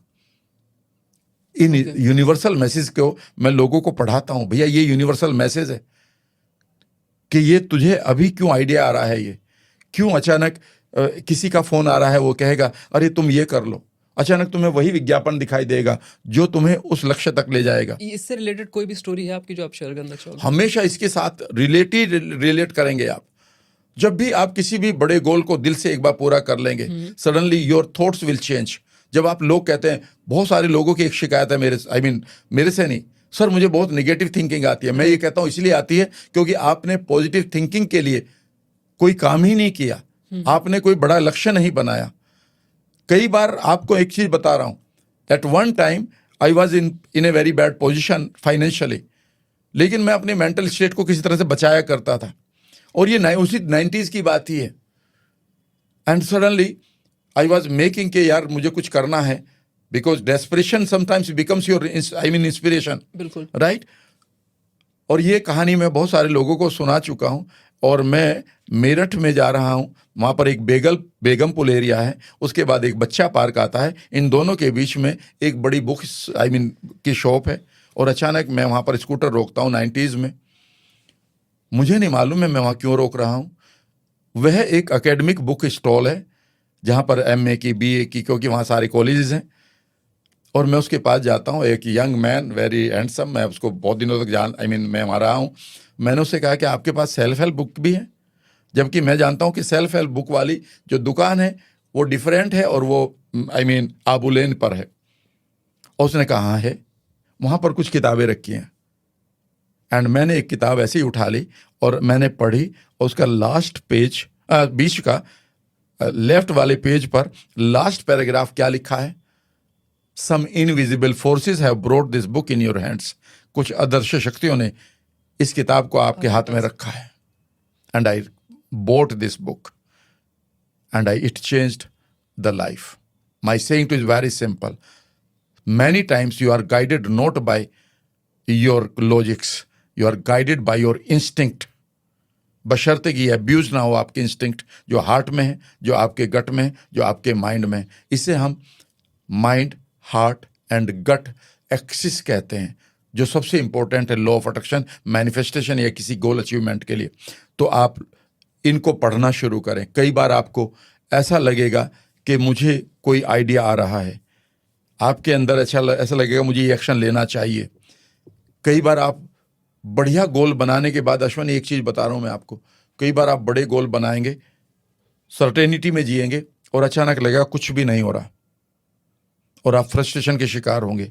एंड सडनली आपको किसी की टी-शर्ट दिखाई देगी और उस पर लिखा होगा Whatever happens happens for a purpose, और एकदम से फिर आप खड़े हो जाएंगे। पता है इसे कौन कर रहा है? इसे यूनिवर्स और आपका रेटिकुलर एक्टिवेटिंग सिस्टम कर रहा है। उस समय वह दूसरी जगह पर भी तो आपके निकाले ले जा सकता था।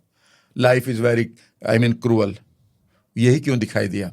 लाइफ इज वेरी क्रूअल वाली शर्ट भी है यहाँ पर, लेकिन आपको ये दिखाई दिया क्योंकि आपने यहाँ पर इंसुलेशन किया हुआ है अपना। ये है पावर ऑफ आपके सबकॉन्शियस माइंड की, जिसे आप NLP से अचीव कर सकते हैं। मतलब सारी चीज़ें बहुत साइंटिफिकली हैं। ऐसा नहीं है कि बस आपने सोचा और वो चीज़ आपको मिल जाएगी। अगर आपने सोचा तो कुछ चीज़ें हैं, जो रूल्स हैं जो आपने बताया अभी तक, वो फॉलो करने आपको, और आपकी चीज़ें होना शुरू हो जाएंगी, क्योंकि आपका ब्रेन उस तरह से काम कर रहा है, वैसी चीज़ों को फोकस कर रहा है, वैसी चीज़ों पे आपको एक्शन दिलवा रहा है। आप उस चीज़ को इमेजिन करके उस चीज़ों पे फोकस करोगे जिसमें उस चीज़ को पाने के लिए आपको एक रास्ता मिले, आपको एक पाथ दिखे, राइट। सो ये तरीका होता है। तो यहाँ पे एक चीज़ मैं पूछना चाहूँगा कि जैसे आपने बात की लॉ ऑफ अट्रैक्शन की, NLP की बात की, तो अभी जैसे मैंने आपके बहुत सारे पॉडकास्ट देखे, बट मुझे एक चीज़ नहीं मिली कि आपका रूटीन क्या होता है। आप सुबह सो के उठते हो, आप क्या करते हो, ग्रेटिट्यूड करते हो या क्या करते हो, आप बुक्स पढ़ते हो, क्या रिचुअल्स आपके मॉर्निंग के, फिर आप इतना इतना ज़्यादा एक्टिव अभी तक। मतलब सबसे पहले तो मैं आपकी इस चीज़ में तारीफ़ करना चाहूँगा रिलेवेंट होने में। मतलब नॉर्मल लोग बोलते हैं सोशल मीडिया या यूट्यूबर या इंस्टाग्राम पे जो भी लोग आते हैं, उनकी जो एवरेज लाइफ होती है वो होती है 3 साल 4 साल, बहुत कोई मतलब एक्स्ट्राऑर्डिनरी कर लिया तो 5-6 साल तक रिलेवेंट रहता है, उसके बाद रिलेवेंट नहीं रहता है। बट आप बता रहे हो आप 93 से तो सिखा रहे हो, इससे पहले से आप काम कर रहे होगे, और आज तक भी मैं देखता हूँ, मतलब अगर मैं 20 साल के बच्चे से भी बात करूँ, लॉ ऑफ अट्रैक्शन अगर वो फॉलो करता है तो आपको जानता है, 50 साल के इंसान से बात करूँ तो भी वो आपको जानता है। तो एक तो ये क्वेश्चन मेरा रहेगा, उस पर आप आगे आना कि इतना रिलेवेंट इंसान कैसे रह सकता है हर एज में, जिससे हर एज के लोग रिलेट कर पाएँ। और दूसरी चीज़ आपका रूटीन क्या होता है, मैं वो जानना चाहूँगा। तो ये 2 पर्सनल चीज़ें आपकी लाइफ की मैं टच करना चाहूँगा। सही बात तो ये दोनों एक ही जगह से आ रही हैं, लेकिन मैं आपको एक थोड़ा सा मिथ को तोड़ देता हूँ। क्योंकि बहुत सारे मिथ हम लोगों ने ले रखे हैं, with due respect to others जिन्होंने ऐसा क्या। कई बार लोग कहते हैं कि लॉ ऑफ अट्रैक्शन कब करें, तो कुछ कहेंगे सुबह 4 बजे उठकर करें, कोई कहेंगे 5 बजे उठकर करेंगे, कोई कहेंगे रात को सोते हुए करें। मैं इसके अगेंस्ट हूं पूरी तरह से, साइंटिफिकली। ओके। याद रखिएगा, अगर आप 1 घंटे के लिए लॉ ऑफ अट्रैक्शन कर रहे हो और 23 घंटे के लिए इस पागलपन की दुनिया में रह रहे हो, तो याद रखिएगा कि आप जीवन भर इंसुलेशन नहीं कर पाएंगे अपने माइंड का। क्या एक माँ अगर उसके बच्चे का पैर टूट जाए, क्या वो 1 घंटे के लिए ये मैनिफेस्टेशन करेगी कि पैर ठीक हो जाए, या वो 24/7 रहेगी? दिन भर दिमाग में वही चलेगा, दिन भर वही रहेगा। ये समझ गए? बिल्कुल। अब यहीं से जवाब मैं देता हूं। दूसरी बात, अगर उस मदर को जिसका एक बच्चा है, उसका पैर टूट गया है और उसमें से ब्लड आ रहा है, पस पड़ गई है, उसको ये कहें कि मम्मी, आई मीन मदर, माता जी, आप अगर आप उसको ये कहें कि मैडम भूल जाओ इसको थोड़ी देर के लिए, मैं आपको 1 करोड़ रुपए दे देता हूँ, क्या वो भूल सकती है? बिल्कुल नहीं। 2 करोड़ पर भूल सकती है? 10 करोड़ पर भूल जाएगी? उसमें नहीं भूलेगी ना। याद रखिएगा, जिस दिन आपको एक चीज समझ में आ गई, उस दिन लॉ ऑफ अट्रैक्शन हो जाएगा। वो ये है कि उस मदर के लिए उस बच्चे के पैर को ठीक करने से जो इमोशनल बेनिफिट या इमोशनल रिवार्ड मिल रहे हैं, वह नॉन रिप्लेसेबल है। उसे कोई भी चीज रिप्लेस नहीं कर पाएगी। यस और नो? बिल्कुल बिल्कुल। जिस दिन आप जिस चीज की इच्छा कर रहे हैं और उसके साथ इंटेंसिटी क्रिएट कर रहे हैं, इंटेंसिटी का मीनिंग सिर्फ ये है अश्वनी, कि अगर उस इमोशन को मैं कहीं और से पूरा करना चाहूं तो पूरा नहीं करूंगा, वह उसी काम से पूरा होगी। गड़बड़ हम ये कर देते हैं कि हमने एक कार की इंटेंशन बना ली, नहीं मिली, कोई बात नहीं, छोटी से काम चला लेंगे, मिल जाएगी, 2 साल बाद मिल जाएगी। क्या एक मदर वेट कर सकती है 2 साल का?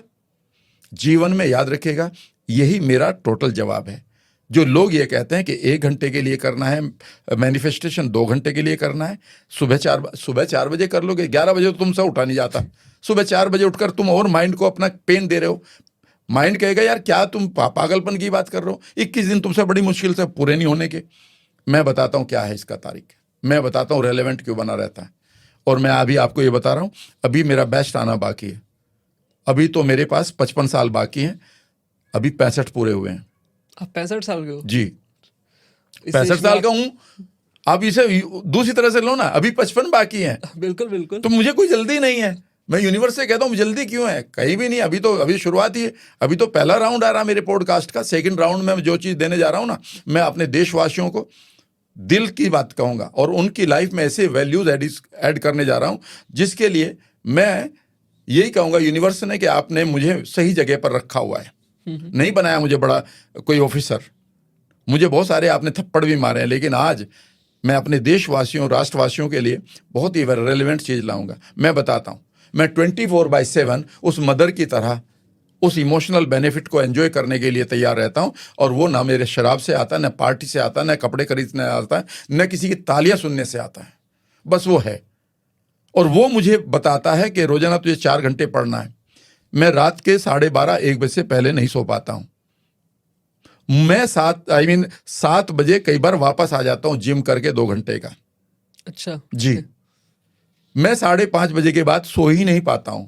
5 बजे मेरी क्लास शुरू हो जाती है, awaken the god of miracles, okay. हर महीने। तो ये 4 घंटे आप सोते हो? उसके दिन में मैं इसका फायदा याद रखिएगा, टाइम मैनेजमेंट नहीं होता लाइफ में, प्रायोरिटी मैनेजमेंट होता है। मेरे मेंटोर ने बता दिया था, एक बार मैंने उनसे कहा था, सर मैं टाइम मैनेजमेंट सीखना चाहता हूं। कहता बावले, टाइम मैनेजमेंट नहीं होता, प्रायोरिटी मैनेजमेंट होता है।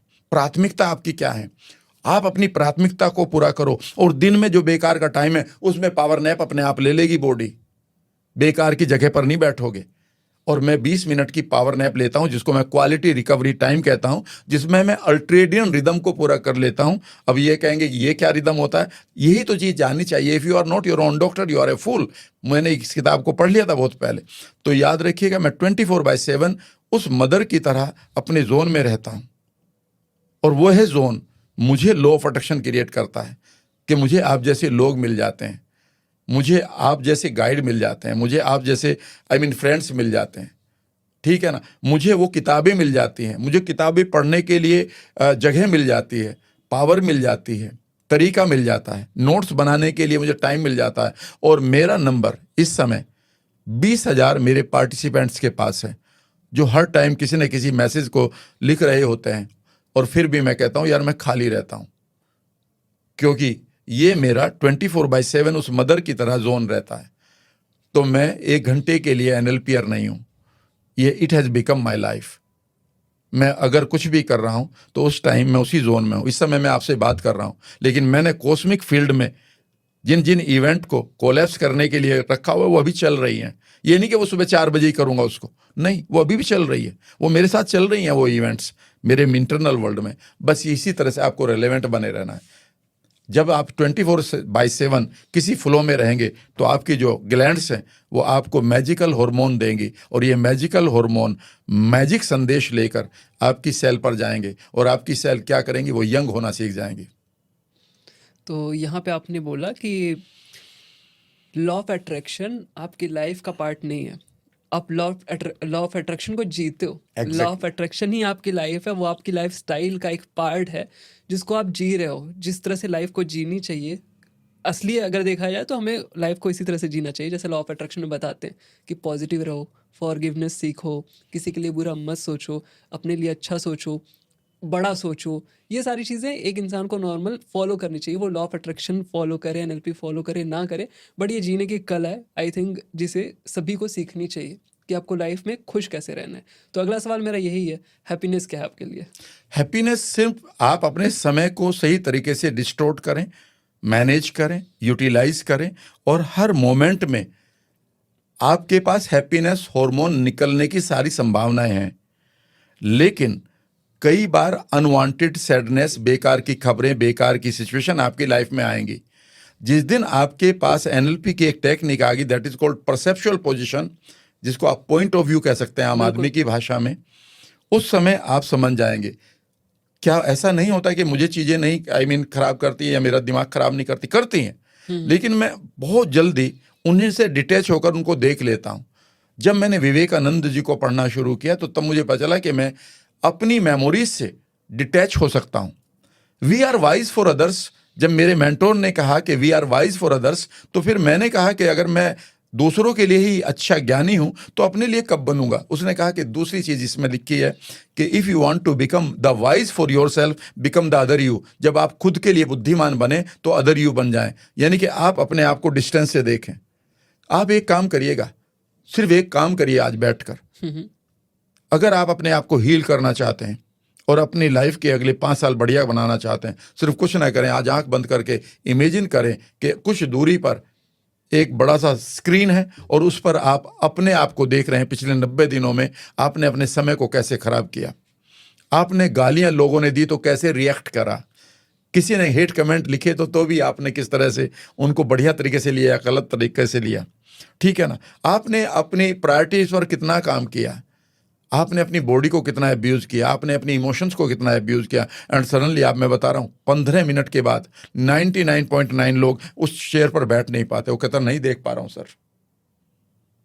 बेसिकली हम अपने ही तो खिलाफ एक दुश्मनी कर रहे हैं।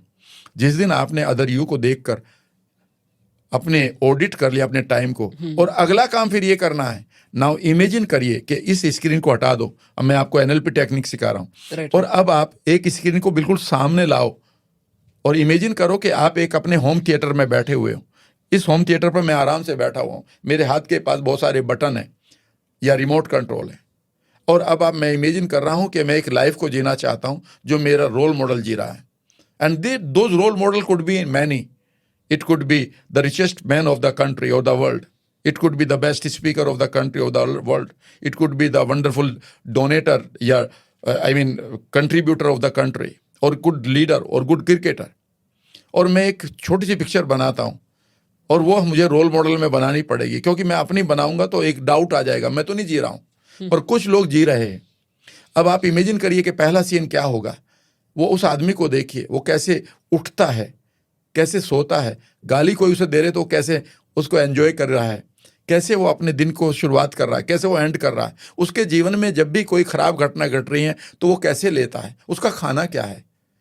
कई बार आपको नहीं मालूम है उसका खाना क्या है, पर आप एक रोल मॉडल को मानते हुए उसको बहुत अच्छा देख सकते हो, और उसके रिवार्ड्स को देखो लास्ट तक, और उस पिक्चर को कम से कम 30-40 बार बनाओ। आज कुछ बनाओ, कल बनाओ, और जब आप मान लेते हैं एक प्रोड्यूसर हो चुके हो, राइटर हो चुके हो 30 सेकंड की मूवी के, अब एक काम करो, इमेजिन करो कि अब इसका चेहरा हटा रहे हो, यहां पर अपना चेहरा लगाकर इसे फिर 30 बार वहीं देखो। इसे हम अभी कॉन्शियस मॉडलिंग कहते हैं। अब इसे अनकॉन्शियस मॉडलिंग सिखा रहा हूं मैं, जो हम क्रिकेटर्स को सिखाते हैं कई बार। कि भाई किसी भी शॉट को अनकॉन्शियस में कैसे ले जाएं। अब आपका काम क्या होगा कि 60 बार आप देख चुके हो, 30 बार अपने रोल मॉडल के चेहरे से, 30 बार अपने चेहरे से। अब आप इमेजिन करो यहाँ से आप खड़े हो रहे हो और खड़े होकर आप उस मिरर स्क्रीन तक जा रहे हो और अब आप अपने आप के साथ मर्ज कर जाओ और अब 100 बार अपने साथ देखो। नाउ अब तक आप इसे 160 बार देख चुके हो। आपका माइंड रियलिटी और इमेजिनेशन में फर्क करना नहीं जानता। आपका माइंड इन मोमेंट को जी चुका है। आपका माइंड उन न्यूरल पाथवे को डिजाइन कर चुका है जो आपको सीरोटोनिन, एंडोर्फिन, डोपामिन, HGH और मेलाटोनिन जैसे हार्मोन निकालने चाहिए। ये भी हो सकता है कि इसका माइलिन इंसुलेशन भी हो चुका हो, ये इतना स्ट्रोंग हो गया। हो सकता है कि इसका इम्पैक्ट आपके हार्ट पर जाकर खूबसूरत इमोशन को पैदा भी कर चुका हो। इस समय आपके गट के अंदर जो सेकंड ब्रेन बैठा है उसने इसकी परमिशन भी दे दी हो सकता है इस समय आपका रेटिकुलर एक्टिवेटिंग सिस्टम आपकी सारी सेंसेस को गाइड करने के लिए तैयार भी हो गया हो कि अगले मोमेंट पर आप उठेंगे। कुछ लोग आपकी बुराई कर रहे होंगे, आप कहेंगे थैंक यू वेरी मच, लेकिन अगले मोमेंट पर आपको एक किताब भी दिखाई, इसे निकाल ले यार, पढ़ते हैं, and you get the first sentence and it change your life. और यू स्पीक समथिंग, या फिर आप कुछ बोलते हैं और आपकी टोनैलिटी ऐसी लगती है कि मानो एक उस आदमी के लिए बोली जा रही है सामने। मुझे यही तो आते हैं, वो कहते हैं कि सर ऐसा लगता है कि तुम you are my part, I mean family. कई बार लोग कहते हैं कि सर कई बार ऐसा लगता है कि आप मेरे भाई बोल रहे हो। महिलाएं कई बार कहते हैं कि सर ऐसा लगता है कई बार आप मेरे दोस्त बोल रहे हो, कई बार ऐसा लगता है आप मेरा बाप बोल रहा है, ये कई बार ऐसा लगता है मेरा बेटा बोल रहा है, कई बार ऐसा लगता है मेरा ये वो बॉयफ्रेंड बोल रहा है। Every time. पता है वो क्यों है? बिकॉज आपने डिफरेंट इंटेंशन के साथ कंटेंट दिए हैं, उसमें डिफरेंट सबटल मैसेज आएंगे जिनको हम सटल मैसेज कहते हैं। सूक्ष्म संदेश आपके इंटेंशन से जाते हैं। बहुत सारे ज्ञानी आपको मिल जाएंगे, लेकिन पता नहीं किसकी आवाज आपको दिल पर लग जाती है। बिल्कुल याद रखिएगा, ये सटल मैसेज होते हैं जिनको सबकॉन्शियस माइंड पकड़ता है।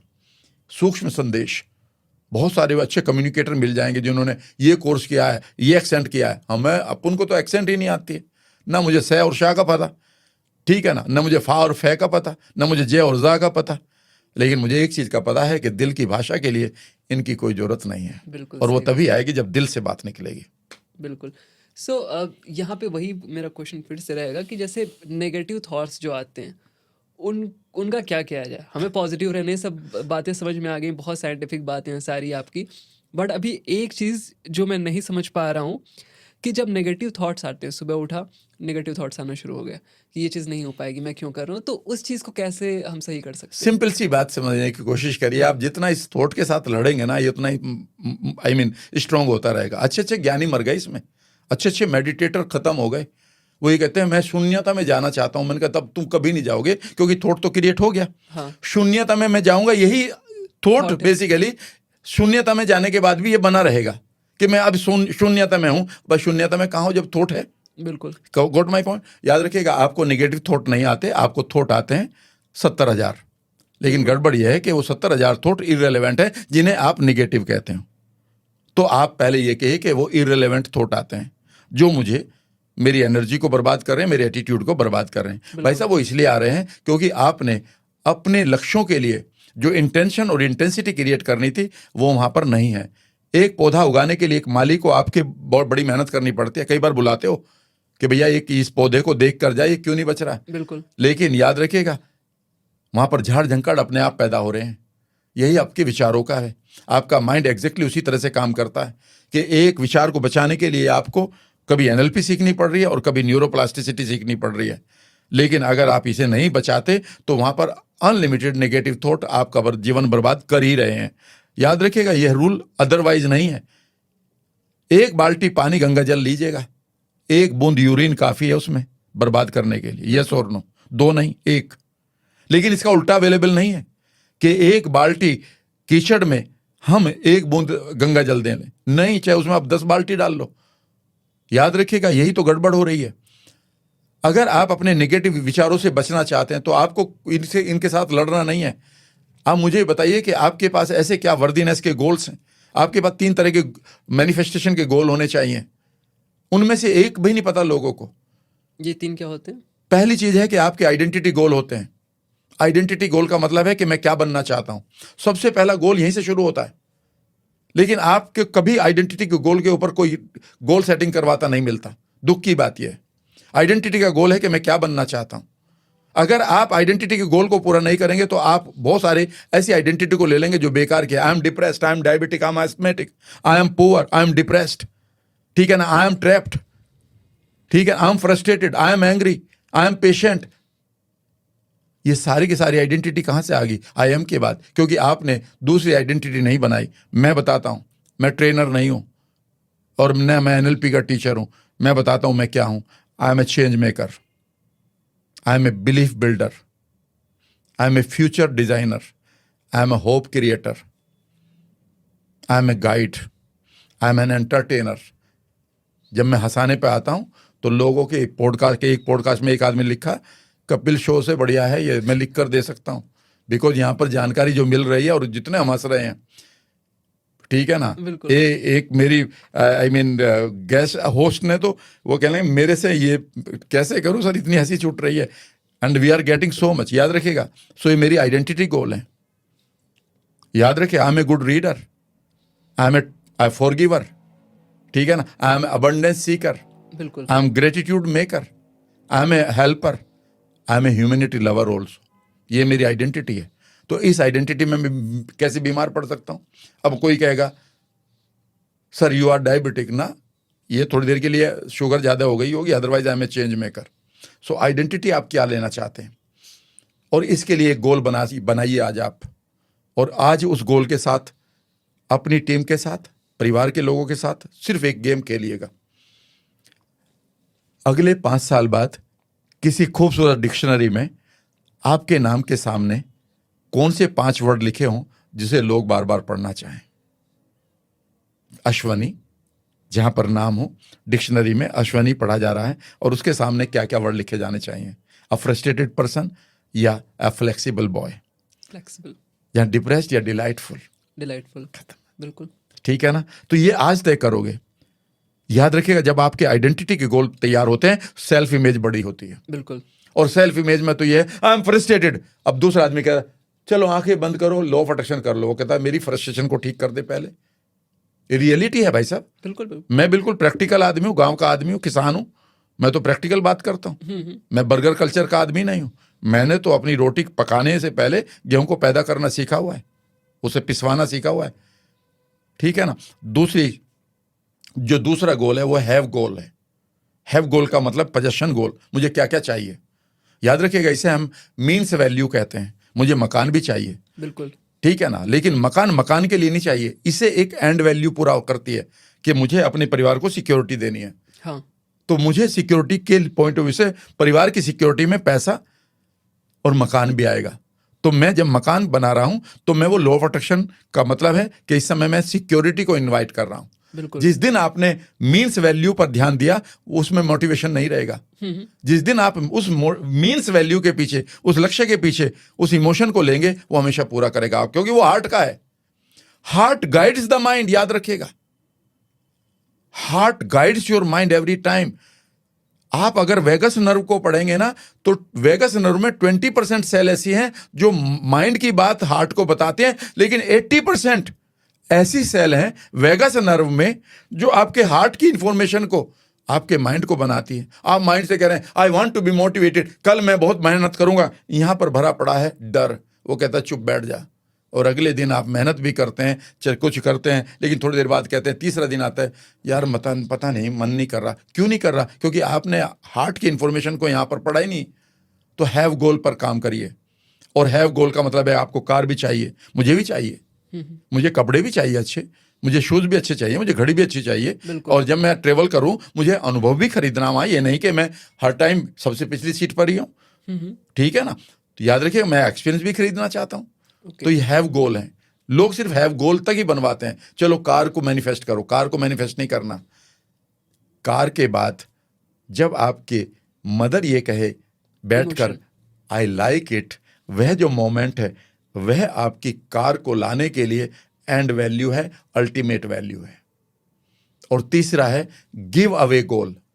कई बार ना मुझे दूसरे वैल्यू मुझे देती नहीं है कोई मोटिवेशन, सच कह रहा हूं। जब भी मुझे क्लोजली पाओगे तो आप पाओगे कि एक मस्त आदमी है, ठीक है ना, मेरी टीम भी मुझे कई बार गुस्सा करती रहती है, you have good car, why don't you use it. ऐसे यार इसकी मुझे जरूरत कहाँ है, मेरी अपनी फ्रीडम धूप में खड़े होने की है सामने, आई मीन पार्क में, मॉल में, या बैठकर किसी उस पर, मुझे नहीं चाहिए ना। लेकिन मुझे मेरी आइडेंटिटी का गोल पूरा करना है और मैं करता जा रहा हूं। और दूसरा मेरा गोल हैव गोल नहीं है बल्कि गिव अवे गोल है। The give away goal is called contribution. याद रखिएगा, मेरे और आपके, आप क्यों कर रहे हो पॉडकास्ट, आपको जरूरत नहीं है, याद रखिएगा, इसलिए कर रहे हैं because you want to contribute in the lives of people.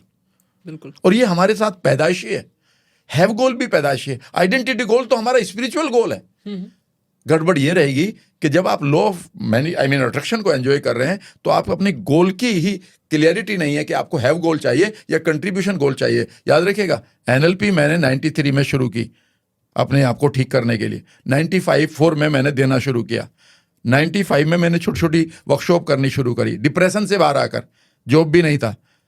अगला सेंटेंस सुनेंगे तो चौंक जाएंगे आप। और यहाँ से जब आप देहरादून जाते हैं, एक ऐसे स्कूल से गुजरते हैं जिसका फाउंडर मैं हूं, और वो मैंने 96 में मैं फाउंडर बन गया था। वहां पर अब 2000 बच्चे पढ़ते हैं। अच्छा। और वो मेरे स्कूल से होकर गुजरते हैं। याद रखिएगा, ये सोशल गोल है, ये मेरा कंट्रीब्यूशन गोल है। और स्कूल में मैं करीब करीब 13 साल से 2 बार ही जा पाया हूं, यानी कि यहाँ से 90 किलोमीटर भी नहीं है। लेकिन मेरे पास समय नहीं है, क्योंकि मैं ये कहता हूं कि मेरे पास और बड़ा काम है करने के लिए। याद रखिएगा, ये मेरा गिव अवे गोल था, जिसके लिए मैं प्राउड फील करता हूं कि उस स्कूल में, उस टाउन में कोई स्कूल नहीं था तब, एक इंग्लिश मीडियम हमने शुरू किया, बहुत सारी परेशानियों से हम निकले लोगों के अनुसार, बट हम तो एंजॉय कर रहे थे। एंड वहां पर आज हम उस एक कंट्रीब्यूशन को कर रहे हैं। तो याद रखिएगा, पहले आप अपने इन गोल्स को ऑडिट करिए, तब आपकी पॉजिटिव थिंकिंग आएगी सर। और अगर ये नहीं है तो न तो आपका आइडेंटिटी गोल क्लियर है, ना आपका हैव गोल क्लियर है, ना आपका गिव अवे गोल क्लियर है, फिर कौन सी थिंकिंग आएगी? Survival thinking. आज मैं क्या करूं, मैं कहां जाऊं, मैं किससे लड़ूं? किसी पान की दुकान पे जाकर आप, कोई कहेगा कि ये लीडर अच्छा, तो तुम उसका उल्टा बोलोगे क्योंकि पंगा लेना है। बिल्कुल सिंपल सी बात ही है। तो आपको निगेटिव थिंकिंग नहीं है, आपको पॉजिटिव थिंकिंग की जो 3 चीजें आपके पास चाहिए, उनकी वो मिसिंग है। बिल्कुल। बात तो बहुत सारी हैं, बट आई थिंक इतनी बातें ख़त्म नहीं हो रही। पहली बार मैं आपसे मिला और लग भी नहीं रहा है कि हम पहली बार मिल रहे हैं, क्योंकि जो आपसे बातें, जो कनेक्शन हो रहा है और जो आपका ओवरऑल हो रहा है, अगर ऑरा की मैं बात करूं तो मैंने आपको वीडियो में ही देखा था, इन पर्सन में कभी आपसे नहीं मिला था, बट आपका जो अपीयरेंस है, फर्स्ट टाइम जैसे मैंने डोर खोला और आप खड़े थे, दैट इज़ वेरी डिफरेंट। मतलब आप जैसे कैमरे पे दिखते हो उससे ज़्यादा, बहुत ज़्यादा पॉजिटिव, जब आपका जो ऑरा, जो आप एनर्जी लेके आते हो। मैं बहुत एनर्जी सेंसिटिव हूँ, मैं मंदिर में जाता हूँ, कहीं भी जाता हूँ तो मुझे फील होती है चीज़ें, एनर्जी फील होती है। जैसे महाकाल में गया तो वहाँ की वाइब जो थी वो मुझे समझ में आ रही थी, क्या एनर्जी है, कितनी ज़्यादा हाई है। तो वैसे इंसानों का भी एक ऑरा होता है, एक एनर्जी होती है जब वो आते हैं अपने साथ। बहुत सारे लोग की नेगेटिव भी होती है, बहुत की पॉजिटिव होती है। आपकी बहुत ही अलग सी एक वाइब थी, बहुत ही शांत, काम, आराम से आप बैठे बात किए हम लोग। तो डेफिनेटली हम पॉडकास्ट के अंत की तरफ जा रहे हैं, क्योंकि हम और ज़्यादा यहाँ पे कवर नहीं कर सकते, क्योंकि आपकी नॉलेज तो एंडलेस है। बट उससे पहले एक क्वेश्चन मैं पूछना चाहूँगा, जो कि मेरा एक पर्सनल क्वेश्चन है, जो भी गेस्ट मुझे लगता है कि जो अपनी लाइफ में कुछ बड़ा किए, उनसे मैं पूछता हूँ। वो ये है कि लाइफ में पर्पस कैसे डिफाइन करें? क्या आपकी लाइफ का पर्पस है? देखिए, हमारे दो पर्पस होते हैं। एक होती है ह्यूमन नीड्स, हम अपनी ह्यूमन नीड को पूरा करेंगे। अगर आप उनसे भाग रहे हैं तो आप एस्केपिस्ट हैं। भले ही आप कहें कि मैं हिमालय की गुफाओं में बैठकर बहुत बड़ा ज्ञानी हो गया हूँ, मेरे लिए तो नहीं हुए, क्योंकि आप एस्केप कर चुके हैं। अभी तो इसी गृहस्थ आश्रम में रहकर या इस दुनिया में रहकर बहुत कुछ करना है। मेरे गांव के लिए मैं बहुत सारी ज़रूरत है, मेरे परिवार के लिए, मेरे, ठीक है ना। तो पहला पर्पज़ है कि आप अपनी ह्यूमन नीड्स को समझें और उनको पूरा करें। पहली ह्यूमन नीड है जिसको हम पूरा करते हैं, वो है सर्टेनिटी की, कि हम सर्टेन होना चाहते हैं कि हमारी लाइफ में पेन ना हो। उसके लिए पैसा भी कमाना है, उसके लिए रिश्ते भी बनाने हैं, उसके लिए अच्छा खाना भी खाना है, उसके लिए अच्छा मकान भी बनाना है। दूसरी हमारी ह्यूमन नीड है कि हम हमेशा नएपन को एंजॉय करना चाहते हैं, तो उसके लिए अच्छी किताबें भी पढ़ने हैं, नए लोगों से भी मिलना है। तीसरी ह्यूमन नीड है जो हमारी, वो है सिग्निफिकेंट रहने की, यानी कि हम फेमस भी होना चाहते हैं। चौथी ह्यूमन नीड है we want to be loved, हमें प्यार चाहिए, तो हमें कनेक्शन भी बनाने हैं। ये ह्यूमन नीड है। लेकिन इसके परे 2 स्पिरिचुअल नीड है, जिसका जो बेसिकली मानव की पर्पस को डिफाइन करती है। और उनमें से पहला है कि आप हमेशा ग्रो करें जीवन में। आपके पास 5 बड़े एरिया हैं। पहला एरिया है आपकी हेल्थ, फिजिकल हेल्थ, दूसरा है आपकी सोशल स्टैंडिंग, तीसरा है आपका फाइनेंस, चौथा है आपकी मेंटल एंड इमोशनल वेलबींग और पांचवी है आपकी स्पिरिचुअलिटी। इन पांचों एरिया में आपकी ग्रोथ होनी चाहिए और जब आप इनमें ग्रो कर रहे हो तो आप कंट्रीब्यूट भी करें, यानी कि अब आप लोगों की लाइफ में कुछ ऐसा करें जो आपको मीनिंग दे, आपको वर्दीनेस दे, उनके चेहरे की स्माइल अब आपको एक नई एनर्जी देगी। और उसमें ये समझ के करें कि सब लोग आपको प्यार नहीं करेंगे, न रिवार्ड देंगे। बिल्कुल। मुझे मालूम है वहाँ कई, इवन बच्चों की बात छोड़िए, मेरे स्कूल में टीचर्स को नहीं पता कि मैं वहाँ का वाइस चेयरमैन हूँ। ओके। मेरे पे कोई फर्क भी नहीं पड़ता, ठीक है ना, लेकिन फर्क बहुत पड़ता है जब मुझे मालूम है कि वहाँ सुबह 1000, 1500, 2000 बच्चे उतरते हैं बस से और वो एक एजुकेशन लेते हैं। मुझे फ़र्क पड़ता है जब एक अखबार में छपता है कि एक गरीब अहमद नाम का लड़का जो चंद्रयान में बेंगलोर में उस टीम में था, प्रोमिनेंट पोजीशन पर, वो मेरे स्कूल का सबसे पहला बच्चा है जिसको मैंने अपने हाथ से एडमिशन कराया था। ओके। ये फ़र्क पड़ता है, ठीक है ना। तो मेरा कहने का मतलब ये है कि आपका एक ही पर्पज़ है कि हर रोज़ आप ग्रो करें और ग्रो करें हर एक चीज़ में, पैसे में ग्रो करें, नॉलेज में ग्रो करें, लोगों के कंट्रीब्यूशन और साथ साथ कंट्रीब्यूट भी करें। यही दो पर्पज़ है मेरे तो, और यही मैंने सीखा है और मुझे लगता है यही है। राइट। तो लाइफ का पर्पस ऐसा है कि आपको इन 5 एरियाज़ में तो डेफिनेटली काम करना है और फिर आपको देखना है कि आपने अपनी लाइफ में जो भी चीज़ें ली हैं, उसको आपको देनी भी हैं, लोगों के साथ शेयर करनी है। वो नॉलेज हो सकती है, इन्फॉर्मेशन हो सकती है, फाइनेंशियली हेल्प हो सकती है, किसी भी तरह से आप लोगों की हेल्प कर पाओ, जिस जिस भी तरह से आप कर सकते हो करो। सो यही था आज का पॉडकास्ट। कुछ और आप जो शेयर करना चाहते हो? बस आपने तो सारा कुछ किया है और मैं आपके लिए शुभकामनाएं देता हूँ। आप you are doing wonderful job और आपका ऑरा बहुत ही अच्छा है। और बाकी लोगों से मैं यही कहूँगा कि आप हमेशा आगे बढ़ते रहें, आपके लिए हमेशा सूरज निकलता रहे, नई ऊर्जा देता रहे। ईश्वर अल्लाह वाहिगुरु आपको अपने हथेलियों में सुरक्षित रखे, आप हमेशा ग्रो करते रहें। बिल्कुल। सो यही था आज का पॉडकास्ट और सर की जो भी इंस्टाग्राम और यूट्यूब के चैनल्स की आईडी है डेफिनेटली आपके पास पहले से भी होगी, बट मैं हर गेस्ट का जैसे डिस्क्रिप्शन में डालता हूँ, लिंक में डाल दूंगा, वहाँ से जाके आप और इस टॉपिक पे वीडियोस देख सकते हैं। और ये हमारी पहली वीडियो नहीं है, इसके बाद बहुत सारी वीडियोस अभी हमारी प्लान्ड है, क्योंकि इस पर हम लोगों ने सोचा था कि हम गट हेल्थ पे भी बात करेंगे, बट टाइम नहीं मिला, 1.5 घंटे कब बीत गया पता नहीं चला। तो डेफिनेटली अगला पॉडकास्ट आने वाला है जिसपे हम गट हेल्थ और माइंड के कनेक्शन के बीच में क्या कनेक्शन है बेसिकली उसके बारे में बात करेंगे। So that's all for today's podcast. मिलते हैं नेक्स्ट पॉडकास्ट में किसी नए टॉपिक के साथ, तब तक के लिए बाय बाय।